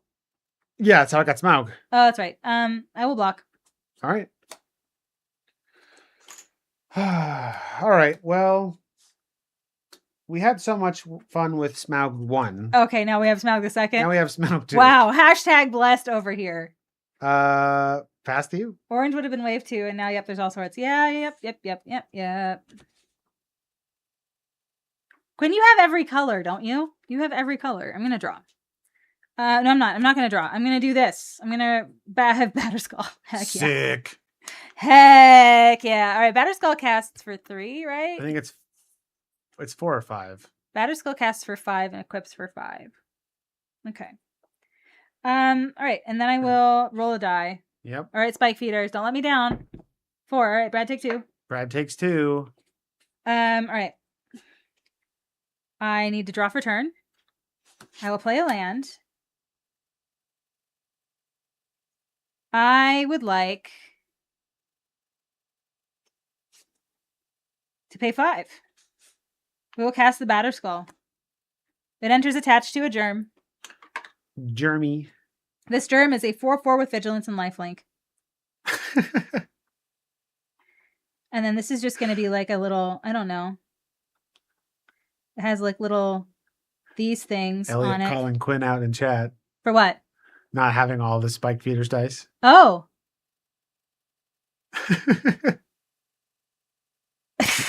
Fake fan. All right. That'll teach you. Look at my germ token. Isn't that cute? Are we naming my germ token too because he's just as artistically beautiful as the Boffo? I think Ariana's got a name. Cilia. Oh, we love it. Or were you just helping me with the name of the things on the outside? The name of the things on the outside is Cilia. Yes, maybe we can name her Celia. Celia. Oh, sure. Yeah. Yep. I can't do anything about Smaug except be sad and maybe die. Go ahead. All right. Did you like my song? I liked my song. That was a nice song. Untap and draw. No, I don't. Oh my gosh. Give me that top card. Top card. Panharmonicon. Panharmonicon. Yeah. Yeah, Celia with Cilia. Yes, of course. Her name is Celia. Then I roll. 3. Please lose 2. I will take 2. I will draw. I will play a land. I don't like this, Brad. I will give Smaug an axe. Which makes him hit for 6? Which makes him hit for 6 in the air. I'm so dead. I'm so dead. Well done, Bradley. Well done. You 3-0'd me tonight. Yeah. Now there are no more channel points to win because we have already jambled and I have already lost miserably. Clearly, I am miserable. What I need everyone to understand is that I won on skill. It was not because my sealed pack gave me the best archetype in the format, or because the die rolls were in my favor. Right, I am exactly. Just a very good Magic player. And similarly, in case you wanted to add a little cognitive dissonance to your evening, I lost because I didn't get I didn't get all of the good cards, and it was no reflection of my skill whatsoever. Yeah. It's just a very interesting world we live in over here in the Yes. All right. You got work in the morning because your dice has been embarrassing. It's true. It's true. All right. See you later, Elliot. And yeah, we are going to raid over into Cozy Viper this evening. Cozy Viper is one of our favorite late night commander streamers. If you are not already following her, please do so. She seems absolutely lovely, and we tend to hang out for a little bit as we're cleaning up at the end of the night. So please go check that out. And please don't forget as well, we have stuff coming up, and by that I mean I'm going to be live again in like 12 hours, less than 12 hours. Please come hang out with me because I get lonely exceptionally easily. And if you don't show up, I'm going to be really sad. So we will see you all tomorrow at 12 p.m. Eastern. I'm going to teach you all everything that I know about sorting, shipping, organizing, whatever, packaging cards, and like sending them out so that you can hopefully get started on Card Sphere if you'd like to, or like any other place where you can get rid of your Magic cards on the internet. So we would love to see you there tomorrow. Otherwise, I'll just talk to myself. Y'all know I can, but I'll see you later. It's more fun if you're there. Bye. Bye.